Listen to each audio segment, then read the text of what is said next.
자, 녹화하고 있습니다. 귀하는 이 모임을 녹화하고 있습니다. 녹화 중임을 모든 사람에게 알리십시오. 알렸습니다. 자, 그러면 수업을 해보겠습니다. 자, 다들 썼으면 예라고 한번 해보세요. 네. 네, 알겠습니다. 감사합니다. 자, 그러면 이 파란 책의 페이지 122페이지 원죄 설교. 자, 문단 번호 9번. 몇 번의 9번이야, 이게? 로마자 2번의 9번. 세상 사람입니다. 영혼의 지의 정 중에서 정서의 전적 부패를 묘사하는 겁니다. 여기에는 세 가지 개념을 가지고 설명을 하고 있어요. 첫째, 세상 사랑. 이 세상 사랑, 정서의 부패를 이제 세상 사랑이라고 표현하고 거기에 세 가지 내용으로 되어 있는데 첫째가 육신의 정욕, 둘째가 안목의 정욕, 세 번째가 이생의 자랑 되어 있어요. 요건 요한 1서에 나오는 표현입니다. 근데 요한 1서 자체가 창세기 3장에서 하와가 선악을 알게 하는 나무의 열매를 보고 마귀의 유혹을 받고 쳐다봤을 때 그때 나왔던 문장 세 가지예요. 첫째, 먹음직하고 육신의 정욕, 보암직하고 안목의 정욕, 먹으면 지혜롭게 될 것 같다. 이것이 이생의 자랑. 그것을 이 세 가지를 다 뭉쳐서 세상 사랑이라고 부른다. 자, 정서의 부패 현상. 읽어보겠어요. 9번. 우리가 마귀의 형상을 지니고 있느냐? 마귀의 발자취를 따라간다. 마귀의 형상 내용이 뭐죠? 교만과 자기의지. 오케이. 자, 그 다음 발걸음에서는 교만과 자기의지는 의지의 부패 현상이에요. 그 다음 단계는 정서의 부패 현상이에요. 그래서 다음 단계, 다음 발걸음에서 우리는 사단을 뒤로 하고 사단에게 그 책임이 없는 또 하나의 우상 숭배로 들어간다. 요것이 이제 바로 정서의 부패, 세상 사랑인데 이건 마귀에게 책임이 없대요. 즉 마귀에게는 세상 사랑이 있는 게 아닙니다. 그러니까 세상 사랑은 마귀가 넣어준 게 아니에요. 근데 마귀는 교만과 자기의지를 넣어주는 거예요.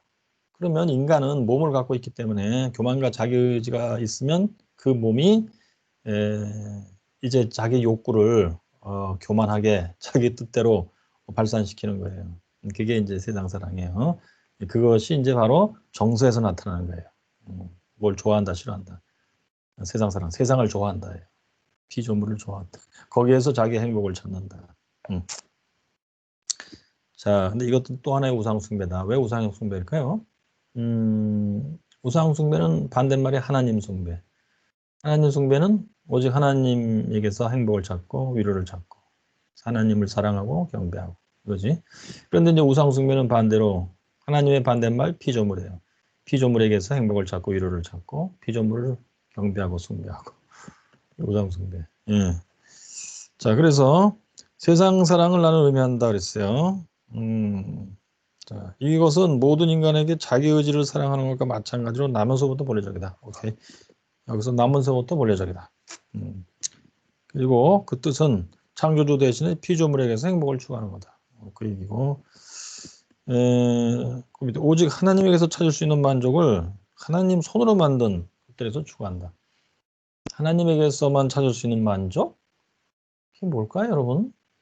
성경에 의하면 한마디로 창세기 1장에서 하나님이 축복해 주신 거 있잖아요. 생육하고 번성하고 충만하라. 그거예요, 바로.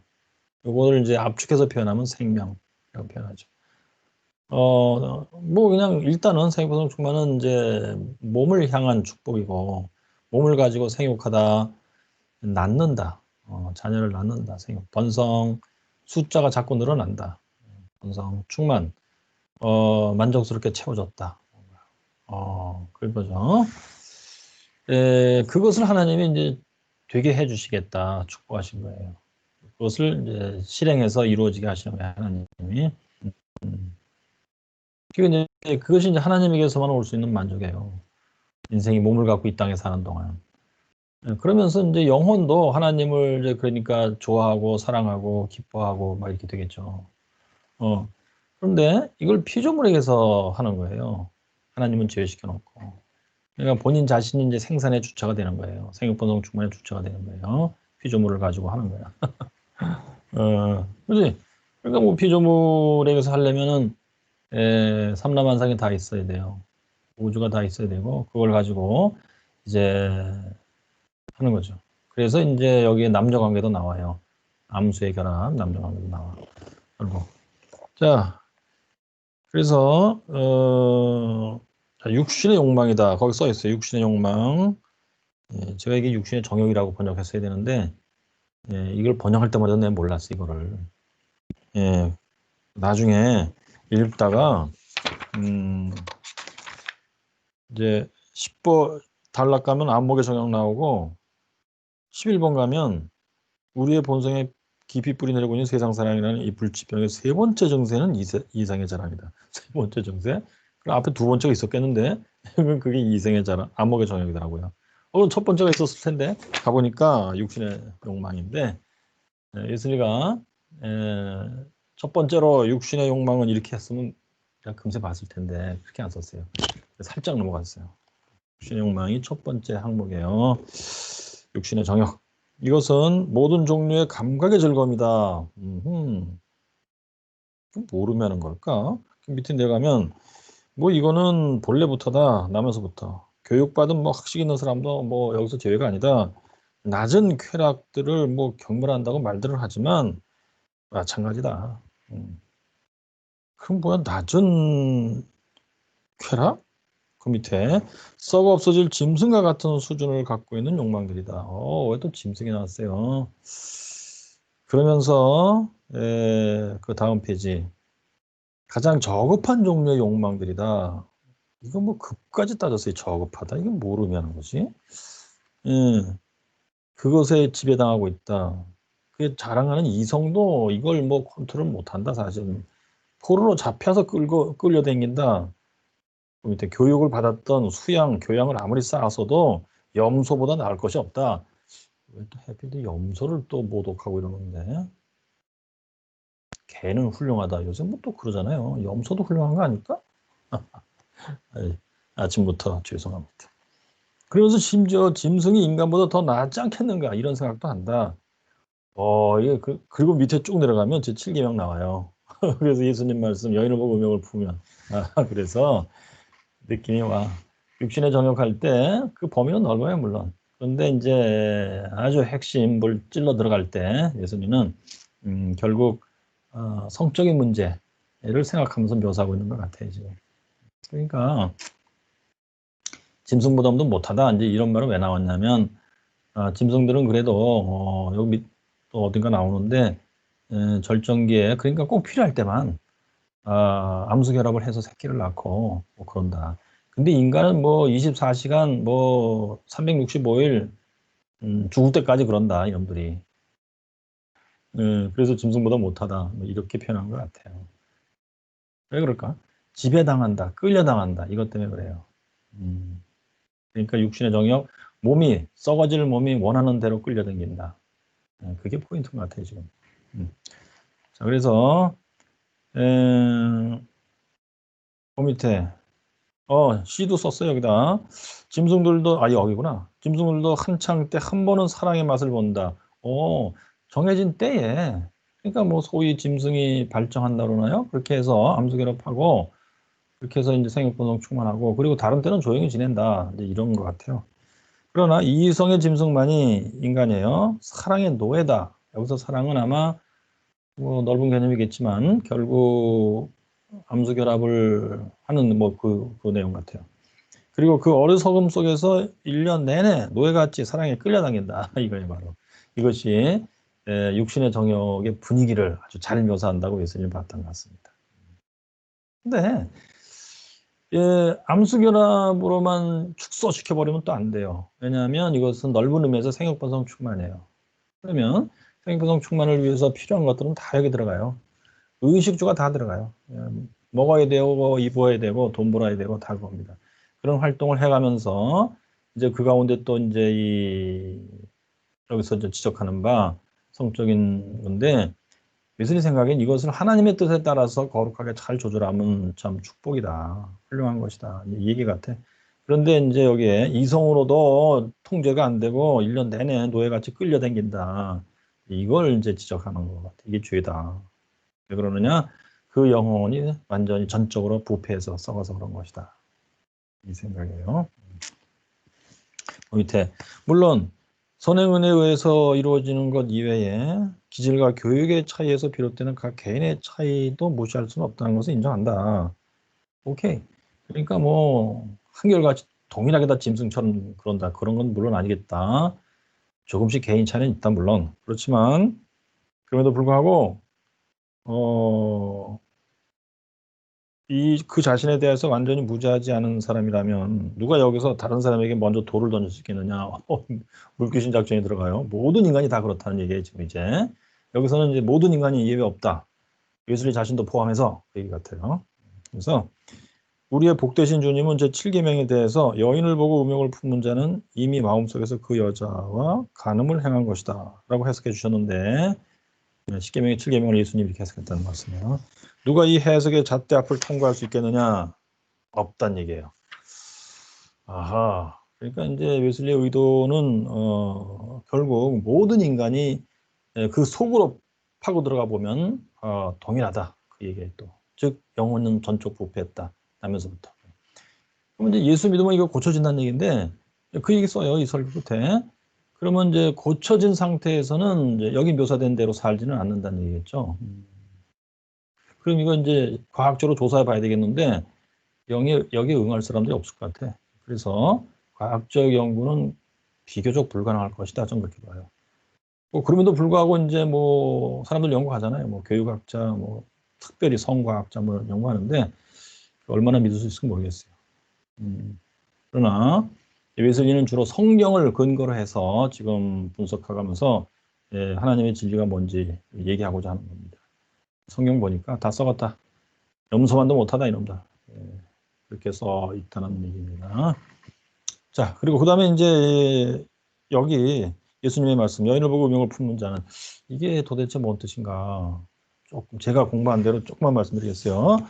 물론 웨슬리가 지금 말하고 있는 것이 근본적으로 맞긴 맞아요. 근데 조금 더 정확히 보겠어요. 이게 이제 마태복음 5장 28절이잖아요. 그래서 헬라로 좀 보면 이래요. 블레폰, seeing 보면서 귀나이카, 귀나이카는 이제 여자예요. 단수 사격인데 그 첫째 뜻은 adult woman, 그러니까 성인 여자예요. 그리고 두 번째 뜻이 여기 이제 5장, 마태복음 5장 28절에 해당되는 건데 married woman이에요. wife. 그러니까 결혼. 그러면은 살짝 여기서부터 느낌이 들어오시면 참 좋은데 뭐냐? 이것이 10계명의 10번째 계명의 문장입니다. 원래 이웃의 여인을 보고 뭐라고 표현되어 있지?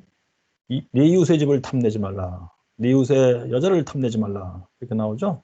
이웃의 부인, 다른 남자의 부인. 여기서 이제 남자를 주인공으로 삼고 하는 얘기인데 여기서 귀나이카는 바로 그겁니다. 네 이웃의 아내예요. 결혼한 여자. 그 다음에 프로스토 에피튀메사이 아우테인, 그 여자를 에피튀메사이가 바로 탐내다예요. 직역하면 10계명 10번째 계명의 그 동사입니다. 바로 똑같아요. 그러니까 70인역은 이제 그리스 말로, 구약 성경을 그리스 말로 번역한 거잖아요. 거기서 10번째 계명에 나오는 동사가 바로 이거예요. 에피튀메사이. 그러니까 탐내다라고 번역해야 돼. 원래는 그 여자를 탐내다 하면서 에데 이렇게 되면은 이미 모이 후센 나순가고죠.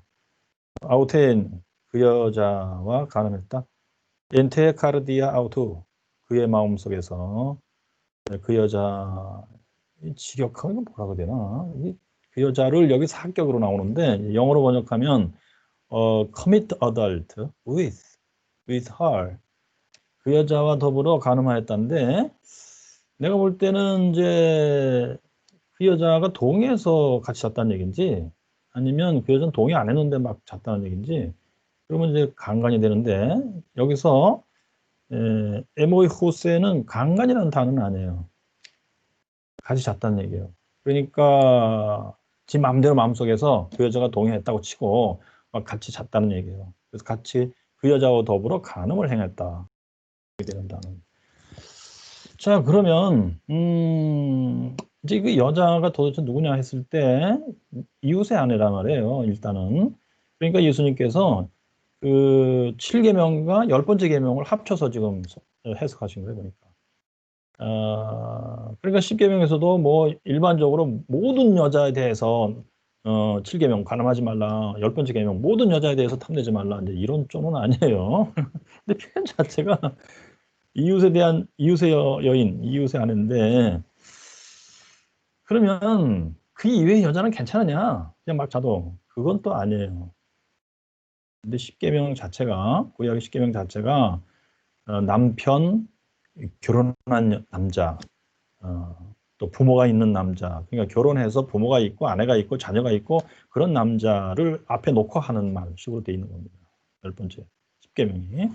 그래서 결국 이제 표현이 이렇게 나오는 건데, 그렇기 때문에 이제 여기 지금 마태복음 5장 28절만 해도 여러 가지 의미가 다양하게 이제 밑에 이제 숨어서 끼어들어 있게 되는 겁니다. 결국 단순히 뭐 마음속에서 음욕을 품었다 정도의 얘기가 아니고 다른 가정을 존중하라 이런 의미도 들어가 있고, 다른 가정, 너의 가정도 또 다른 가정도 다 이게 하나님이 복 주신 어떤 대상이고, 하나님이 생육번성 충만하라 축복하시고 약속이에요, 그게. 그 약속을 또한 하나님 자신이 이루시고, 그래서 참 의식주 먹고 살게 하시며, 부부간에 자고 자녀를 낳게 하시며, 막 이런 일들이 있게 되는 거다 이겁니다. 예. 그게 이제 하나님이 그 창조하시고 복 주시고 운영하시는 질서예요. 예, 그 질서를 깨트리지 말라. 이게 아주 근본적인 핵심 내용입니다. 근데 특별히 깨트릴 때 뭘 가지고 깨트리냐 봤더니 에피티미아 탐내는 걸로 깨트리는 거예요. 그러니까 결혼한 여자를 보고 남의 아내를 보고 여기 블레폰 보고 프로스토는 이제 결과적으로 해석할 수도 있고, 여인을 보고 봤더니 내 속에서 일어나는 그 결과로 일어나는 마음이 그 여인을 탐내는 마음이 일어났다. 이렇게 번역할 수도 있고, 또는 프로스토 목적으로도 번역할 수가 있어요. 그래서 그 여인을 목적으로 그 여인을 바라보면 문법적으로는 다 가능해요. 이게. 그런데 지금까지 우리는 이제 결과적으로 많이 이제 해석해서 생각했었어요. 여인을 이렇게 우연히 봤는데 마음속에서 그 여자를 탐내는 마음이 생겼더라. 그럼 벌써 네 마음에서 그 여자를 데리고 네가 간음을 한 거야. 이런 뜻이 됩니다. 자, 그러면 이제 이렇게 해석해 놓으면 굉장히 무시무시해요. 그 웨슬리는 이제 그런 식으로 이제 봤고, 그래서 여기서 벗어날 인간이 하나도 없다. 이렇게 하신 건데, 제가 이 말을 왜 이렇게 자세히 하냐면요. 그 특별히 그 개역 성경 있죠? 개역 성경. 옛날에 개역한 거예요, 그게. 그래서 또 개정 개혁이 나왔어요. 수년 전에. 현대 말로 좀 고치고 내용도 틀렸던 것을 조금 고치고 하면서 개정 개혁을 낸 거예요. 그래서 요즘 우리나라 감리교에서는 주로 개정 개혁을 사용해요. 거기에 마태복음 5장 28절을 보시면 제 기억에는 이렇게 돼 있어. 바로 프로스토 에피튀메사이 이것을 목적어식으로 번역을 했습니다. 즉, 그 여인을 탐낼 목적으로 그 여인을 쳐다보는 자는 이렇게 번역해 놨어요. 그러니까 여자를 봤더니 음욕이 생겼다 이게 아니고 탐낼 목적으로 여자를 봐. 그러니까 예를 들면 이거요. 동네에 다방 있어. 거기 레지가 새로 왔어. 옛날 레지라고 했어요. 거기 이제 서빙하는 여자분이 새로 오셨어요. 그런데 이제 봤더니 이쁘더라 이거야. 그래서 이제 오늘도 내가 저녁 먹고 일부러 갔어. 그 여자를 탐낼 생각으로. 그리고 그 여자를 쳐다보고 있었어요. 예, 그런 놈은 그 마음속에서 이미 그 여자와 더불어 자고 간음을 행한 것이다. 그 여자분은 뭐 모르고 있지. 그럴 경우에 이제 예수님의 말씀에 걸리는 거다, 죄 짓는 거다 이 얘기야. 그렇다면 살짝 뭐가 되냐면 우연히 봤는데 마음속에서 이제 탐내게 됐어. 탐내는 건 여러 가지지만 그 중에 대표적인 게 음욕이라고 칩시다. 음욕이 일어났어.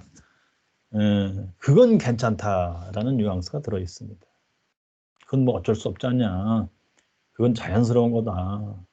거기서 제외될 인간이 어디 있느냐. 그렇죠. 예수님 말씀은 그 뜻은 아니었다. 해가지고 살짝 피해 나가는 겁니다. 그렇게 되면 예수님의 이 서술도 소용없게 되는 거야. 그지? 그런 거 뭐 괜찮다니까. 그건 건강한 거래, 오히려. 생리학적으로, 심리학적으로 건강한 거래. 정상적으로 건강한 남자는 다 그렇다. 뭐 이렇게 이제 돼버리는데, 전 그래서 개정개혁에서 그 규조를 구태여 그렇게 바꾼 이유가 뭘까, 이 사람들이. 성경의 칼날을 아주 무디게 만들어 놓고, 가급적이면 뭐 자연스럽고, 뭐 현대과학이 발달돼서 다 연구하고 조사해 보니까 그런 건 다 자연스러운 거다. 그런 것까지 다 죄라고 취급하면 도대체 이게 뭐냐. 참 해서 예수님의 말씀의 의도가 진짜 뭔지 그것이 중요했던 게 아니고 본인들이 알고 있는 지식, 그게 더욱 중요했던 게 아닌가. 성경을 잘못 고쳐놨다. 하나님 말씀을 손상시켰다. 저는 그렇게 보는 것입니다. 자세히 말씀드렸어요. 개정개혁을 그럼 사용하지 말아라. 그건 또 아니에요. 어떤 성경도, 성경 번역도 완전한 건 없어요. 그래서 이제 꾸준히 이제 고쳐나가고 하는 수밖에 없는데, 개정개혁도 그런 노력 중에 하나예요. 그렇지만, 개정개혁에 이제 참여하고 손을 대는 사람들은, 결국 몇몇 사람들이 이제 하는데, 가급적 정신이 맑고, 신학적으로도 건전하고 온전하고, 하나님 말씀에 대해서 진짜 참 잘 알고, 경외심이 있으며, 그런 사람들이 하면 좋은 일이죠. 저의 추측, 개정개혁을 하는 사람들이 누군지 저는 구체적으로 몰라요. 이런 말을 한번 들은 적이 있어요. 그분들은 지금 다 은퇴했어요. 나이들이 상당히 많으신 분들인데, 그분들이 학교 다닐 때, 어느 학교 다녔는지 말씀드리면 조금 위험할 것 같은데, 연세대학, 신학대학을 다니실 때, 절친한 친구예요. 두 분 다 전공이 같아요. 무슨 전공인지 얘기 안 하겠습니다. 그런데, 그분 중에 한 분이 이제 60세가 됐을 때인가? 환갑 때인가? 그래서 이제 서로 간에 논문집도 내고 축하연을 했어요. 거기서 축하하러 해주러 오신 그 친구 되시는 분. 이 두 분이 다 연세대 신대 출신이고 동창일 것 같아요, 아마. 한 번은 지금 이제 그러니까 60대에서 이제 축하를 받으시는 이분이 참 순진하고 솔직하신 분이었어. 친구인 그 사람한테 그랬대. 거시기에 내 친구요. 내 고민이 한 가지 있는데 내가 이제 버스 타고 학교에 등교할 때 만원 버스 옛날에 그게 뭐 앞에 어떻게 해서 뭐 여학생이 있다고 쳐봐. 그러면 내 속에서 들끓는 이 음욕을 내가 견딜 수가 없다. 예수님 말씀에 나는 걸려 있는데 너무너무 괴롭다. 나는 죄인 중에 죄인이다. 이 문제 어떻게 해결하면 좋으냐 막 이랬대. 했더니 그걸 듣고 있던 친구야 걱정 말게. 너는 건강할 뿐이야 그냥 정상적인 남자야. 걱정하지 말아라. 그건 죄가 아니다. 그냥 거야. 대학교 들어가서 뭐 심리학 시간에 뭐 생물학 시간에 뭐 배우신 게 있나 봐. 바로 그 정신이 개정개혁 마태복음 5장 28절에 그대로 반영됐더라고. 그렇지. 그러니까 버스 안에서 그 여인을 뭐 일부러 내가 탐낼 목적을 가지고 쳐다보고 그런 건 아니었다. 보고 있는데 우연히 내 속에서 막 저절로 성욕이 일어났었던 것이다. 그건 괜찮다. 네, 그런 얘기. 저희 추측일 뿐이에요. 성경을 개정할 때 그렇게 하면 안 된다는 생각입니다. 하나님의 말씀이 기준이지 나의 지식이나 나의 사적인 판단이 기준이 돼서는 안 된다는 얘기. 네, 그 말씀 하나 했어요. 그래서 제가 웨슬리가 여기서 이제 얘기하는 것이 맞아요. 그래서 저는 웨슬리를 참 존중하고 존경하는데 참 생각이 많고 생각이 깊은 사람이었어요. 인간에 대한 관찰력도 뛰어납니다. 여기서는 인간을 지금 육신의 정욕을 묘사할 때 보니까 염소만도 못한 인간들아 이렇게 얘기하고 있어요. 그래서 이제 관찰력, 판단력이 맞다고 봐요. 이게 이제 성경에 맞다고 봐요, 저는. 좋아요. 혹시 여기까지 질문 있으신가요? 자, 그러면서 이제 웨슬리는, 자, 그러니까 인간은 더럽다. 너 볼 것도 없다. 짐승만도 못하다. 여기서 끝나는 게 아니고 고칠 수 있다예요. 이 설교의 끝으로 나오는데 예수 그리스도의 진정한 종교는 바로 이 영혼을 치료하는 것이다. 내가 그것을 깨끗이 고쳐주마. 이렇게 이제 나가는 것이죠. 자, 혹시 질문 없어요? 재미없어요? 다 아시는 거예요? 아, 재밌습니다. 재밌으세요? 좋아요. 감사해요. 아유. 자, 그 다음에, 자, 124페이지. 자, 그래서 모든 사람이, 여기서 모든 사람이 그 자신의 마음속에 이미 느껴오고 있는 그런 욕망들에 의해서 정복당한 사람들에 대하여 그토록 경멸하면서 말하는 그런 사람들이 있는데, 소위 교양이 있다, 학식이 있다, 뭐 이런 사람들이, 사람들이 그 무지가 놀라운 것인지, 그놈들이 이 하나님의 말씀에 참 진리를 몰라서 그런 스스로 잘난 척하고 경멸하는 것인지, 아니면 그들의 오만이 놀라운 것인지 알 수 없다. 오만해서 니들은 짐승이지만 나는 아니야. 그리고 오만해서 그러고 있는 건지 모르겠지만 좌우지간 웃긴다 이놈들 이런 뜻이에요. 여기서 또 웨슬리의 어떤 한 측면을 볼 수 있는데요. 뭐라고 할 수 있을 것 같아요, 여러분? 제가 볼 때 웨슬리 영성이 아주 중요한 부분이에요. 양심의 예리함입니다. 그리고 솔직함이에요. 이 사람은 양심을 나의 심리 이렇게 판단한 게 아니고 하나님의 역사를 판단했단 말이에요. 선행은혜. 그리고 선행은혜는 물론 예수 믿기 전에 하나님이 역사하시는 거고, 그럼 예수 믿는 후에는 선행은혜 같은 게 없느냐? 양심의 발생? 당연히 있죠. 중생하고 성화의 은혜를 받으며 가잖아요. 그때의 양심은 더욱 예리해서 믿음의 양심이라고 표현되어 있어요, 성경에는. 그것을 웨슬리는 우리 자신의 영의 증언이라는 개념으로 설명합니다. 우리 자신의 영의 증언. 성령의 증언과 뭔가 짝을 이루는 거예요. 그래서 우리 자신의 영의 증언은 간단히 얘기하면 이건데요. 하나님의 자녀의 입장이에요. 하나님의 자녀는 성경에 묘사된 대로 내 영혼의 내용이 그렇다. 즉 하나님을 사랑하며 이웃을 사랑하며 하나님에 대해서 기뻐하며 감사하며 즐거워하며 이렇게 하고, 이웃에 대해서는 겸손하며 친절하며 온유하며 양보하며 영혼이 부드러우며 이렇게 돼 있어야 돼요. 이게 하나님의 자녀의 모습인데, 일단 원칙은 그래. 1번. 2번. 나의 직관으로 보니까 이 직관이 양심이에요. 믿음의 양심. 직관으로 보니까 내 영혼의 상태가 현재 그러하다 이거예요. 그러면 3번. 이게 이제 3단 논법입니다. 3번. 그러므로 나는 하나님의 자녀인 것이 맞다. 나는 하나님의 자녀라. 이렇게 나옵니다. 여기 이제 우리 자신의 영의 증언인데, 여기 두 번째 직관. 이것이 믿는 자의 양심이에요.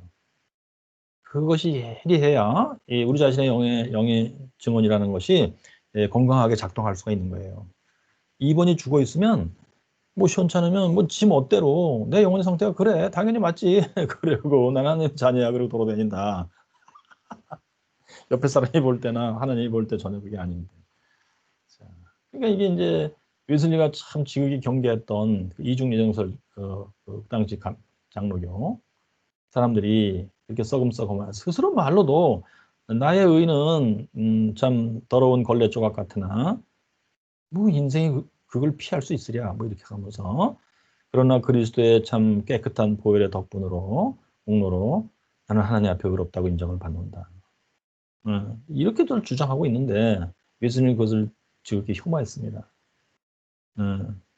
하나님이 칭의하시는 것도 맞지만 실제로 하나님의 은혜에 의해서 내 자신이 실제로 변화가 돼야 된다. 리얼 체인지다.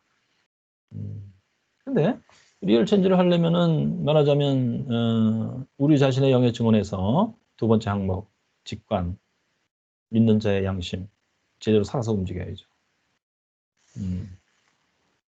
자, 그러니까 여기서도 나와요 살짝, 그지? 예수님이 굉장히 양심적으로 예리하게 봤고 자기 자신을 다 포함해요. 모든 인간 다 이렇다. 예수 믿기 전에는 이거예요. 자, 그래서 모든 감각의 즐거움을 욕망하는 것은 순수하든지 아니든지 간에, 뭐 순수하다는 게 뭐예요? 좋다는 뜻이 아니고 사람들의 주장이 그렇다는 얘기예요. 순수하다, 본래적이 그렇다. 그거 뭐 문제될 거 없다. 건강하다는 증거다. 그렇게 말하거나 말거나 간에 모두 모든 인간에겐 나면서부터 본래적인 것이다. 그것만은 니들이 인정해라. 인정할 수 있다. 자, 혹시 여기에 대해서 질문? 육신의 정욕?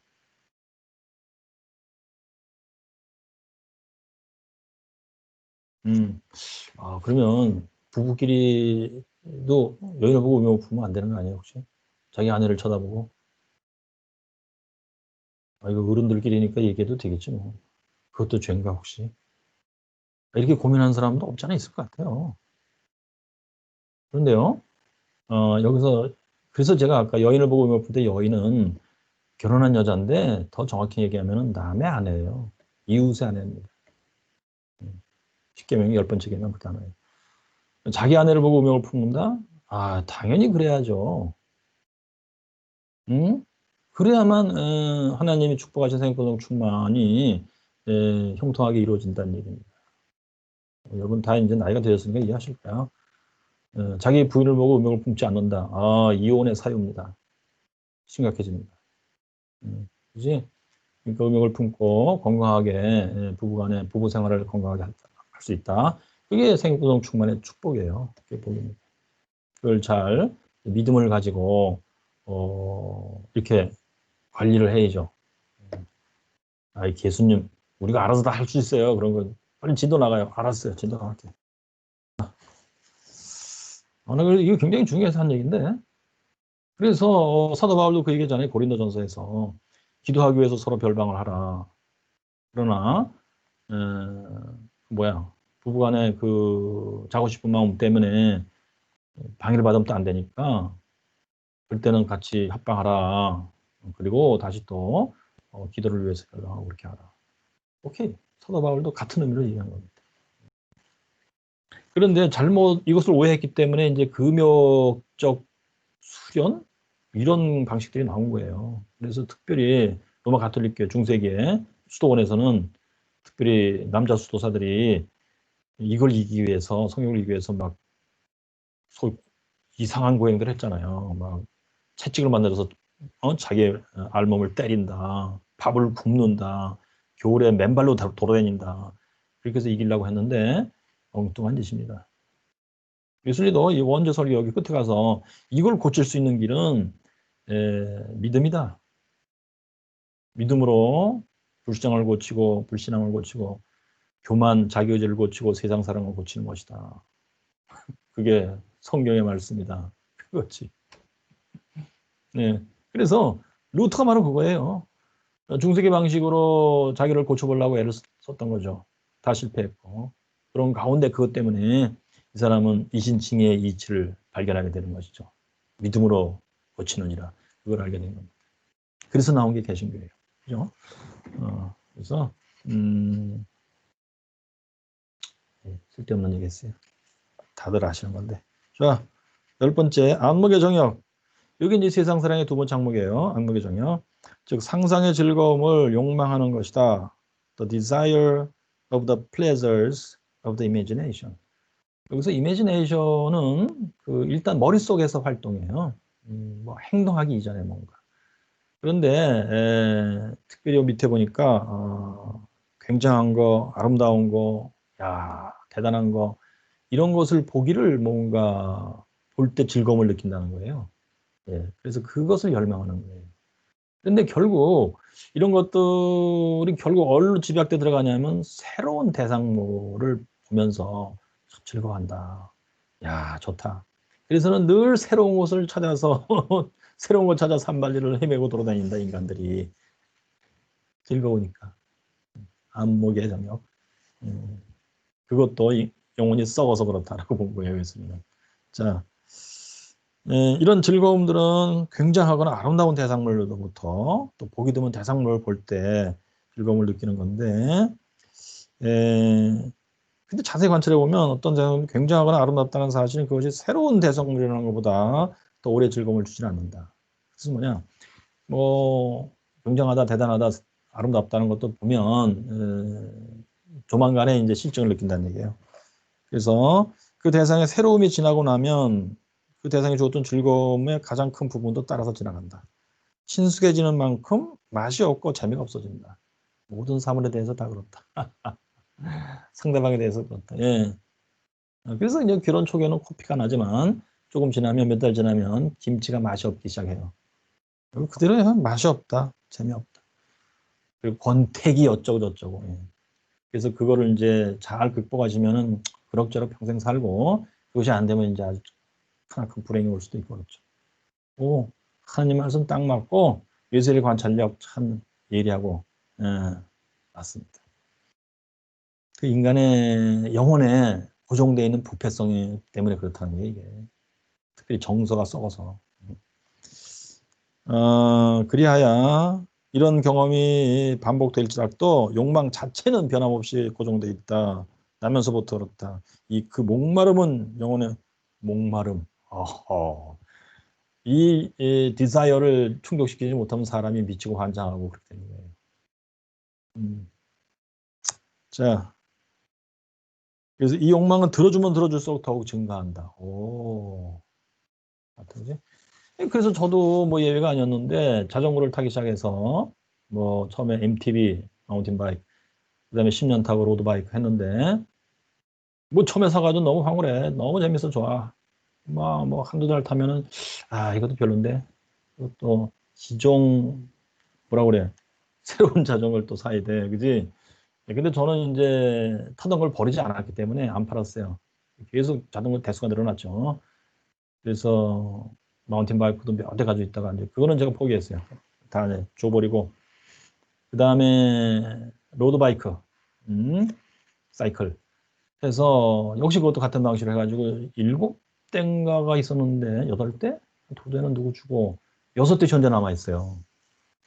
바로 그게 이거예요. 안목의 정역이에요. 그지? 네. 새로운 것에 대한 목마름. 그리고 이걸 이 욕망을 들어주면 점점 갈수록 증가해서 그러죠. 그래서 자전거 타는 사람들끼리 하는 말이 있어요. 예. 그 부부싸움 안 하는 사람이 없어. 부부싸움하고. 어떤 사람은 자전거 이제 비싼 거 사가지고 부인한테는 거짓말했어. 이거 뭐 그냥 150만 원이야. 뭐 거의 7, 800만 원짜리 사갖고 이거 150만 원이야. 이렇게 했어요. 부인이 아무리 봐도 그게 아닌 것 같아갖고 사진 찍어갖고 그 사이클 동호회에다 올려놔서 사진을 그리고 여러분 이게 얼마짜리입니까? 어떤 사람들이 그거 800만 원짜리입니다. 막 이랬어.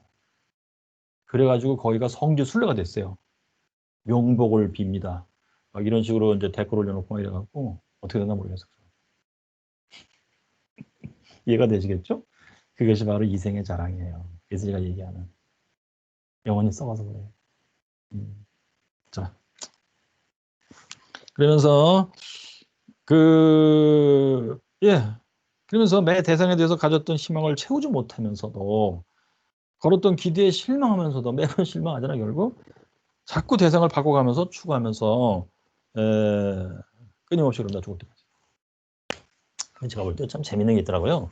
이생의 자랑과 또 관련된 건데 제가 이제 조선사를 좀 공부하다가 세종대왕님이 부인이 6명 있다는 사실을 알게 됐어요. 근데 제가 자전거 6대잖아요 지금. 야 이분이 나랑 비슷하다. 그 이유를 좀 알겠더라고. 그런데 어떤 왕들은 그러니까 세종대왕은 그 6분의 부인을 잘 뭐랄까 상호간에 이렇게 조화롭게 뭔가 운영을 하신 거야. 그래서 막 서로 싸우고 막 난리 나고 이제 이런 일들은 없었던 것 같은데 어떤 왕은 어느 하나에 집착을 그렇게 해버려. 분분이 있고 뭐 빈이 있고 그러는데 막 장희빈 같은 경우도 그렇고 그래가지고 대난리가 나고 서로 죽이고 살리고 뭐 별짓을 다 해요. 관리를 잘 못하신 것 같아. 그 안목의 정역이 너무 지나친 거야. 그러니까 곧 실망하게 될 대상인데도 그 대상에 집착할 때는 막 미친놈처럼 그러는 거야. 그러니까 다른 사람도 시기 질투가 일어나고 평안할 날이 없어. 별 음모를 다 하고 막 이파 저파가 동원되고 해가지고 평안할 날이 없더라 궁이. 자 여기도 써 있어요. 웨슬리가 시를 소개놨어. 백발의 바보는 그러니까 그렇게 살아온 인간인데 늙어서 계속되는 슬픔과 더불어 많은 날 동안 씨름했으며 새로운 대상에서 참 행복과 위로를 찾으려고 이거는 괜찮을까 이것은 나에게 행복을 줄까 했지만 계속 실망 그의 희망을 새롭게 하고 쉽게 믿어주면서 다음 대상은 나에게 행복을 줄 거야. 이러면서 내일의 가망성 없는 내기를 걸어본다. 누가 썼는지 기맥히게 썼어 또. 그 다음에 내일이 왔다. 드디어 정오가 되었다. 야, 계속 기대를 갖는 거예요. 백발의 노인이 뭐 70, 80인데. 야, 오늘은 진짜 내 마음에 드는 여자가 내 앞에 나타날 거야. 밤이 되었다. 안 나타났어. 이날도 앞에 날들과 같이 덧없이 가버렸다. 그러나 그는 계속 도전한다. 내일은 될 거야. 내일은 꼭 즐거움을 얻으려고 그러면서 오늘 밤에 죽음을 맞이할 때까지. 그러다 자다가 밤중에 돌아가신 거예요. 이것이 인간이다. 오, 이생의 자랑을 대단히 예리하게 포착했고 시로 썼어요. 그러니까 이제 이게 안목의 정역, 이생의 자랑이고 안목의 정역이에요. 그렇죠? 안목의 정역. 자, 혹시 여기까지 질문 있으면 하세요. 교수님, 여기에서 네. 새로운 대상이라는 것은 사물에 대한 것을 포함한 것으로 생각이 되는데 모든 겁니다.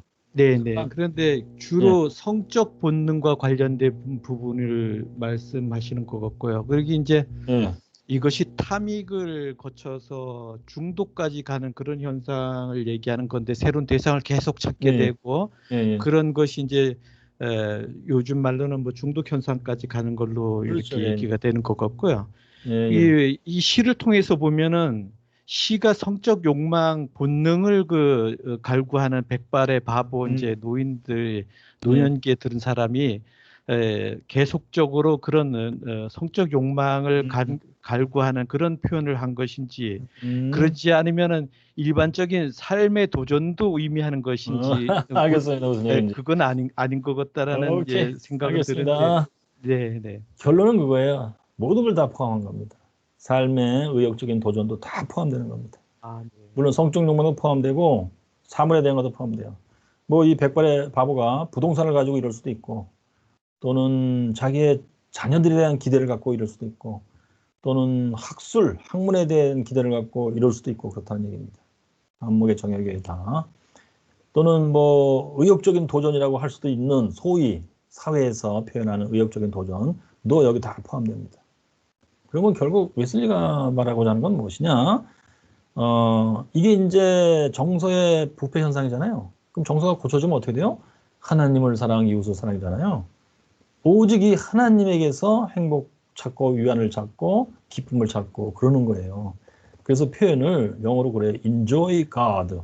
하나님을 즐거워하라. 하나님을 누려라. 이건데 자 그러면 예를 들어서 이제 학술이라고 칩시다. 또는 부동산 가지고 뭐 사업도 하고 해서 뭐 주로 직업을 갖고 뭐 부지런히 돌아다니면서 찾고 뭐 이런다고 칩시다.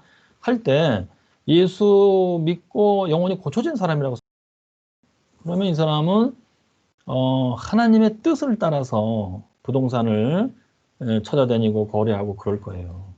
그랬을 때 예수 믿기 전이었다면 이 사람이 이것만을 꼭 놓칠 수가 없어. 별짓을 다 해서라도 내가 해야 돼. 이랬을 수 있었겠지만 그 참 마음에 드는 부동산인데 뭔가 일들이 잘 평통하게 잘 안 돼. 그럼 기도해보고 이건 하나님의 뜻이 아닌 것 같다. 포기해야 되겠다 하면서 아주 기쁜 마음으로 감사함으로 그 부동산을 포기할 수 있고 그렇죠. 부동산을 못 샀을 때 오히려 하나님 내가 그것을 사게 됐었더라면 오히려 나에게 엄청나게 큰 손해요. 해가 될 수도 있을 뻔했는데 하나님이 막아주셨습니다. 너무 감사합니다. 이렇게 마음의 움직임이 전혀 달라지죠. 여기서 그걸 말하고자 하는 것 같아요. 네, 그런데 이제 여기 성적인 것도 당연히 들어가 있어요. 그러니까 아까 중독 말씀하셨는데요. 여기서 이제 또 그 테마도 잠깐 말씀드려야 돼. 제가 그 ADHD를 공부하다 보니까 성인 ADHD가 있어요. 그거는 발달장애예요. 그래서 뇌에서 정상적으로 발달돼 가지고 정상적으로 조화롭게 나와야 되는 호르몬들이 잘 안 나와서 그런 건데 이런 상태에서 이분들이 물질 남용이라고 하는 증상을 보여요. 그래서 물질 남용은 그 material abuse, 물질을 우리가 건강하게 조화롭게 잘 사용해야 되는데 그게 안 되는 거예요. 그래서 물질에 너무 이제 중독 현상을 봐요. 그래서 뭐 알코올 중독, 도박 중독, 쇼핑 중독, 담배 중독, 이런 식의 물질 중독이에요. 이것도 어떻게 보면 뭐 안목의 정역이라고 할 수 있어요. 그래서 어떤 사람은 이제 근데 수석을 모은다고 칩시다. 그러면은 새로운 수석을 찾아서 그렇게 그것 때문에 부부싸움들 많이 해요, 사실. 뭐 제가 알고 있는 지난번에 여기서 말씀드렸나요? 그 고려대 교수님이셨는데 수석에 그렇게 집착해가지고 막 부인이 아주 싫어했죠. 이 교수님이 이제 암으로 돌아가셨어요. 그랬을 때 이 부인이 이 수석을 그냥 싹 다 쓰레기로 버렸다는 사실. 자, 그런데 이게 ADHD인 경우이기 때문에 그렇다고 칩시다. 그러면 ADHD는 병이에요, 원래. 그래서 치료의 대상입니다. 근데 그런 병이 아닌데도 물질에 집착하는 것은 뭐 물론 당연히 안목의 정역이고, 근데 ADHD 때문에 이제 중독 현상을 보였다 했을 때 저는 안목의 정역인지 병인지를 구별해야 된다고 저는 생각이 돼요. 즉, 이 사람의 ADHD가 치료가 됐다고 치십시다. 그러면 물질 남용, 물질 의존, 중독 사실은 사라져요. 그렇다면 이 사람은 병 때문에 그랬던 거예요. 안목의 정역이라는 정서의 썩음 상태 때문에 그런 게 아니었고 병 때문에 그렇다. 그래서 우리는 평생 ADHD가 안 고쳐지고 평생 가는 수가 사실은 많아요. 이건 뭐 나면서부터 ADHD인데 그래서 어려서 증상이 나타나죠. 이 사람들 중에 이제 발달 장애가 극복이 되면서 제대로 나이 먹어가면서 발달이 되는 수가 있어요. 한 40%가 그렇대요. 60%는 이제 성인까지 가고 그 성인 ADHD고 죽을 때까지 가요, 되게. 근데 고치려고 노력을 해서 고쳐지는 경우도 또한 있어요. 근데 어떤 사람이 예수 믿었어. ADHD예요. 근데 평생 가는 케이스라고 봐요. 그러면은 늘 물질 남용이 많거나 적거나 간에 따라다닐 거예요. 그럼 이분에게는 그냥 안목의 정역이 있는 것이냐 그렇게 봐야 되느냐 했을 때 저의 생각 그것이 병일 경우에는 안목의 정역은 아니에요.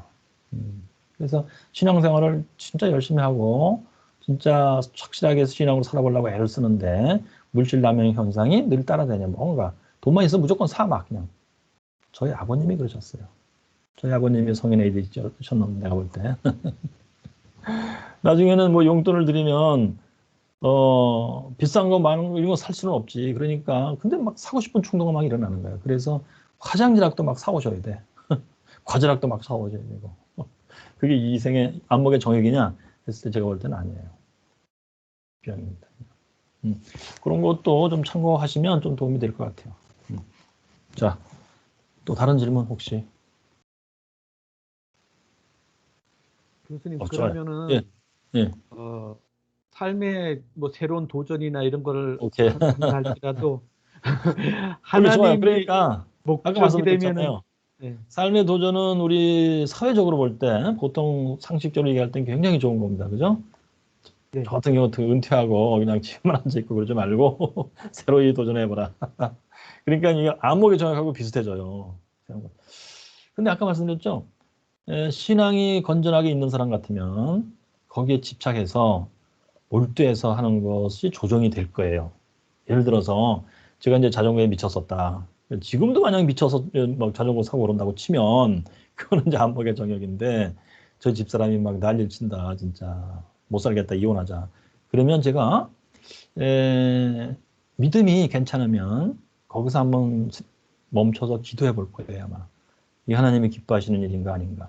새로운 도전인가 했을 때 뭔가 하나님이 응답해 주시겠죠.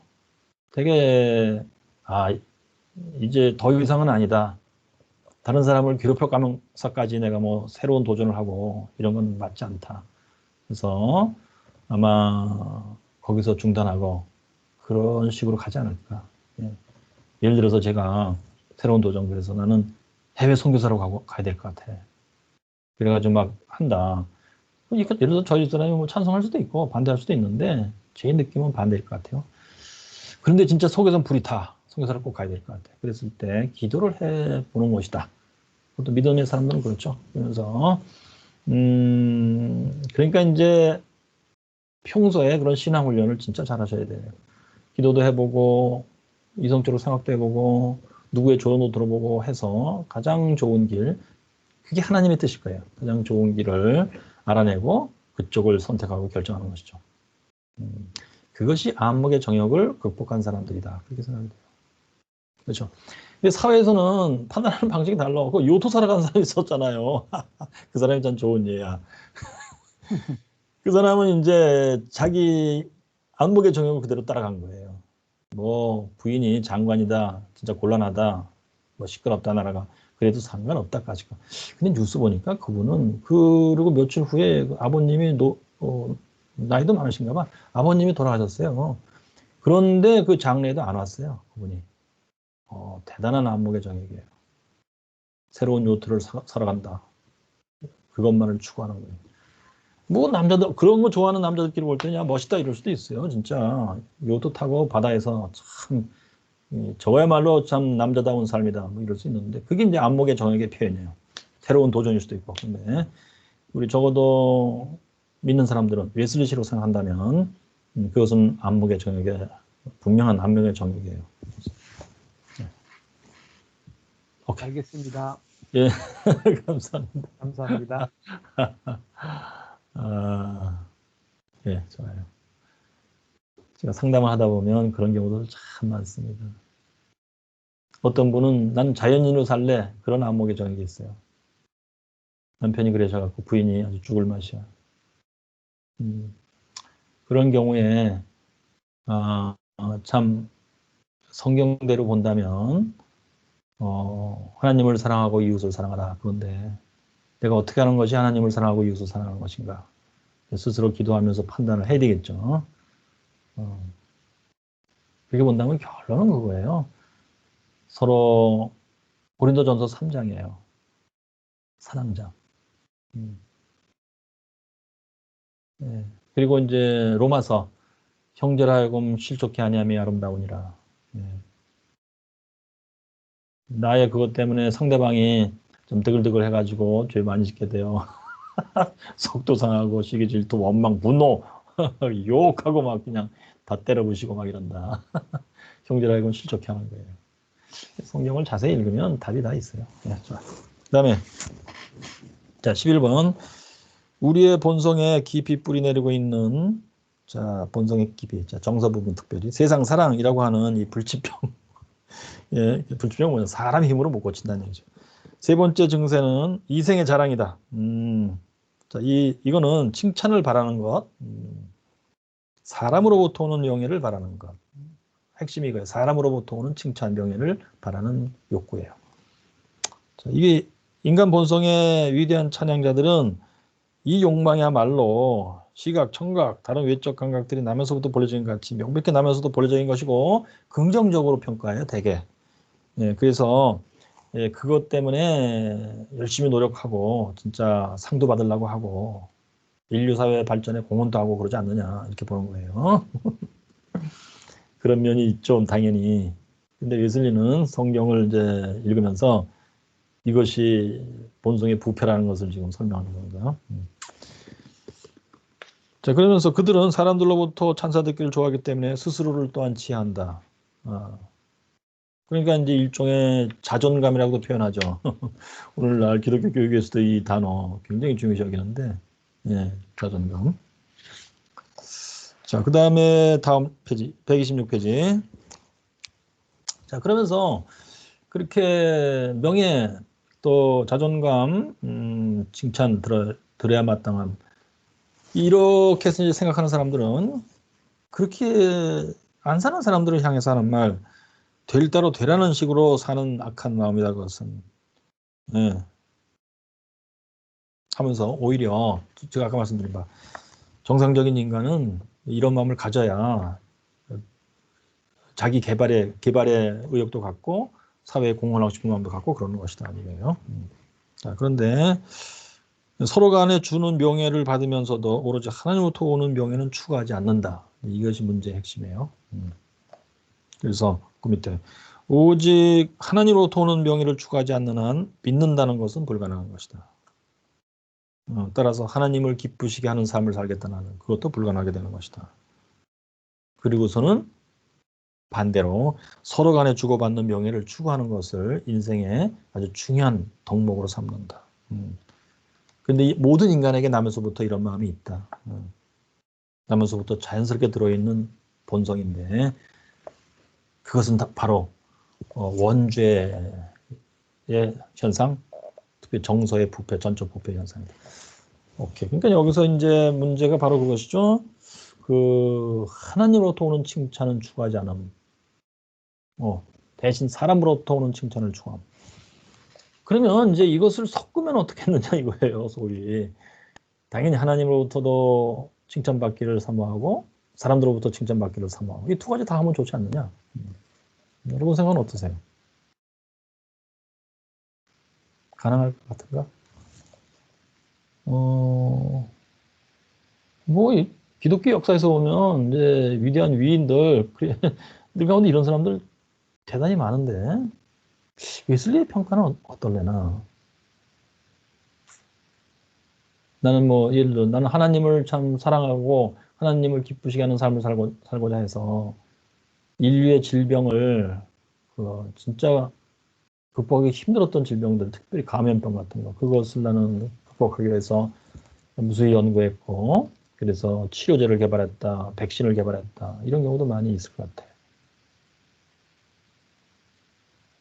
자, 웨슬리 같은 뭐라고 했을까요? 훌륭한 일을 했다라고 했을 것 같아요, 예수님. 그런데 너의 마음속의 상태가 어떠했느냐를 물을 거예요.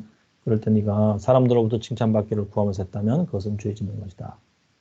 인류 사회에 공헌을 했겠지만. 그럼 어떤 마음을 가졌어야 됩니까? 했을 때 오로지 나는 하나님의 칭찬을 듣기를 원했다. 그리고 하나님이 힘 주셔서 이것을 하기를 나는 원했다. 하나님이 돕지 않았다면 난 이거 못했을 거다. 오로지 영광을 하나님께만 돌린다. 이렇게 표현하는 거죠. 그래서 사람으로부터 오는 칭찬을 들을 때는 오히려 두려움을 가졌다. 나는 뭐 백신을 개발했고 했는데 사람들이 상 준다고 그러고 막 그래갖고 안 하고 상 필요 없다. 안 받는다. 교만해진다. 하나님의 영광을 내가 뺏는 거다. 이렇게 극단적으로 하는 사람들도 덜어 있는 것 같아요.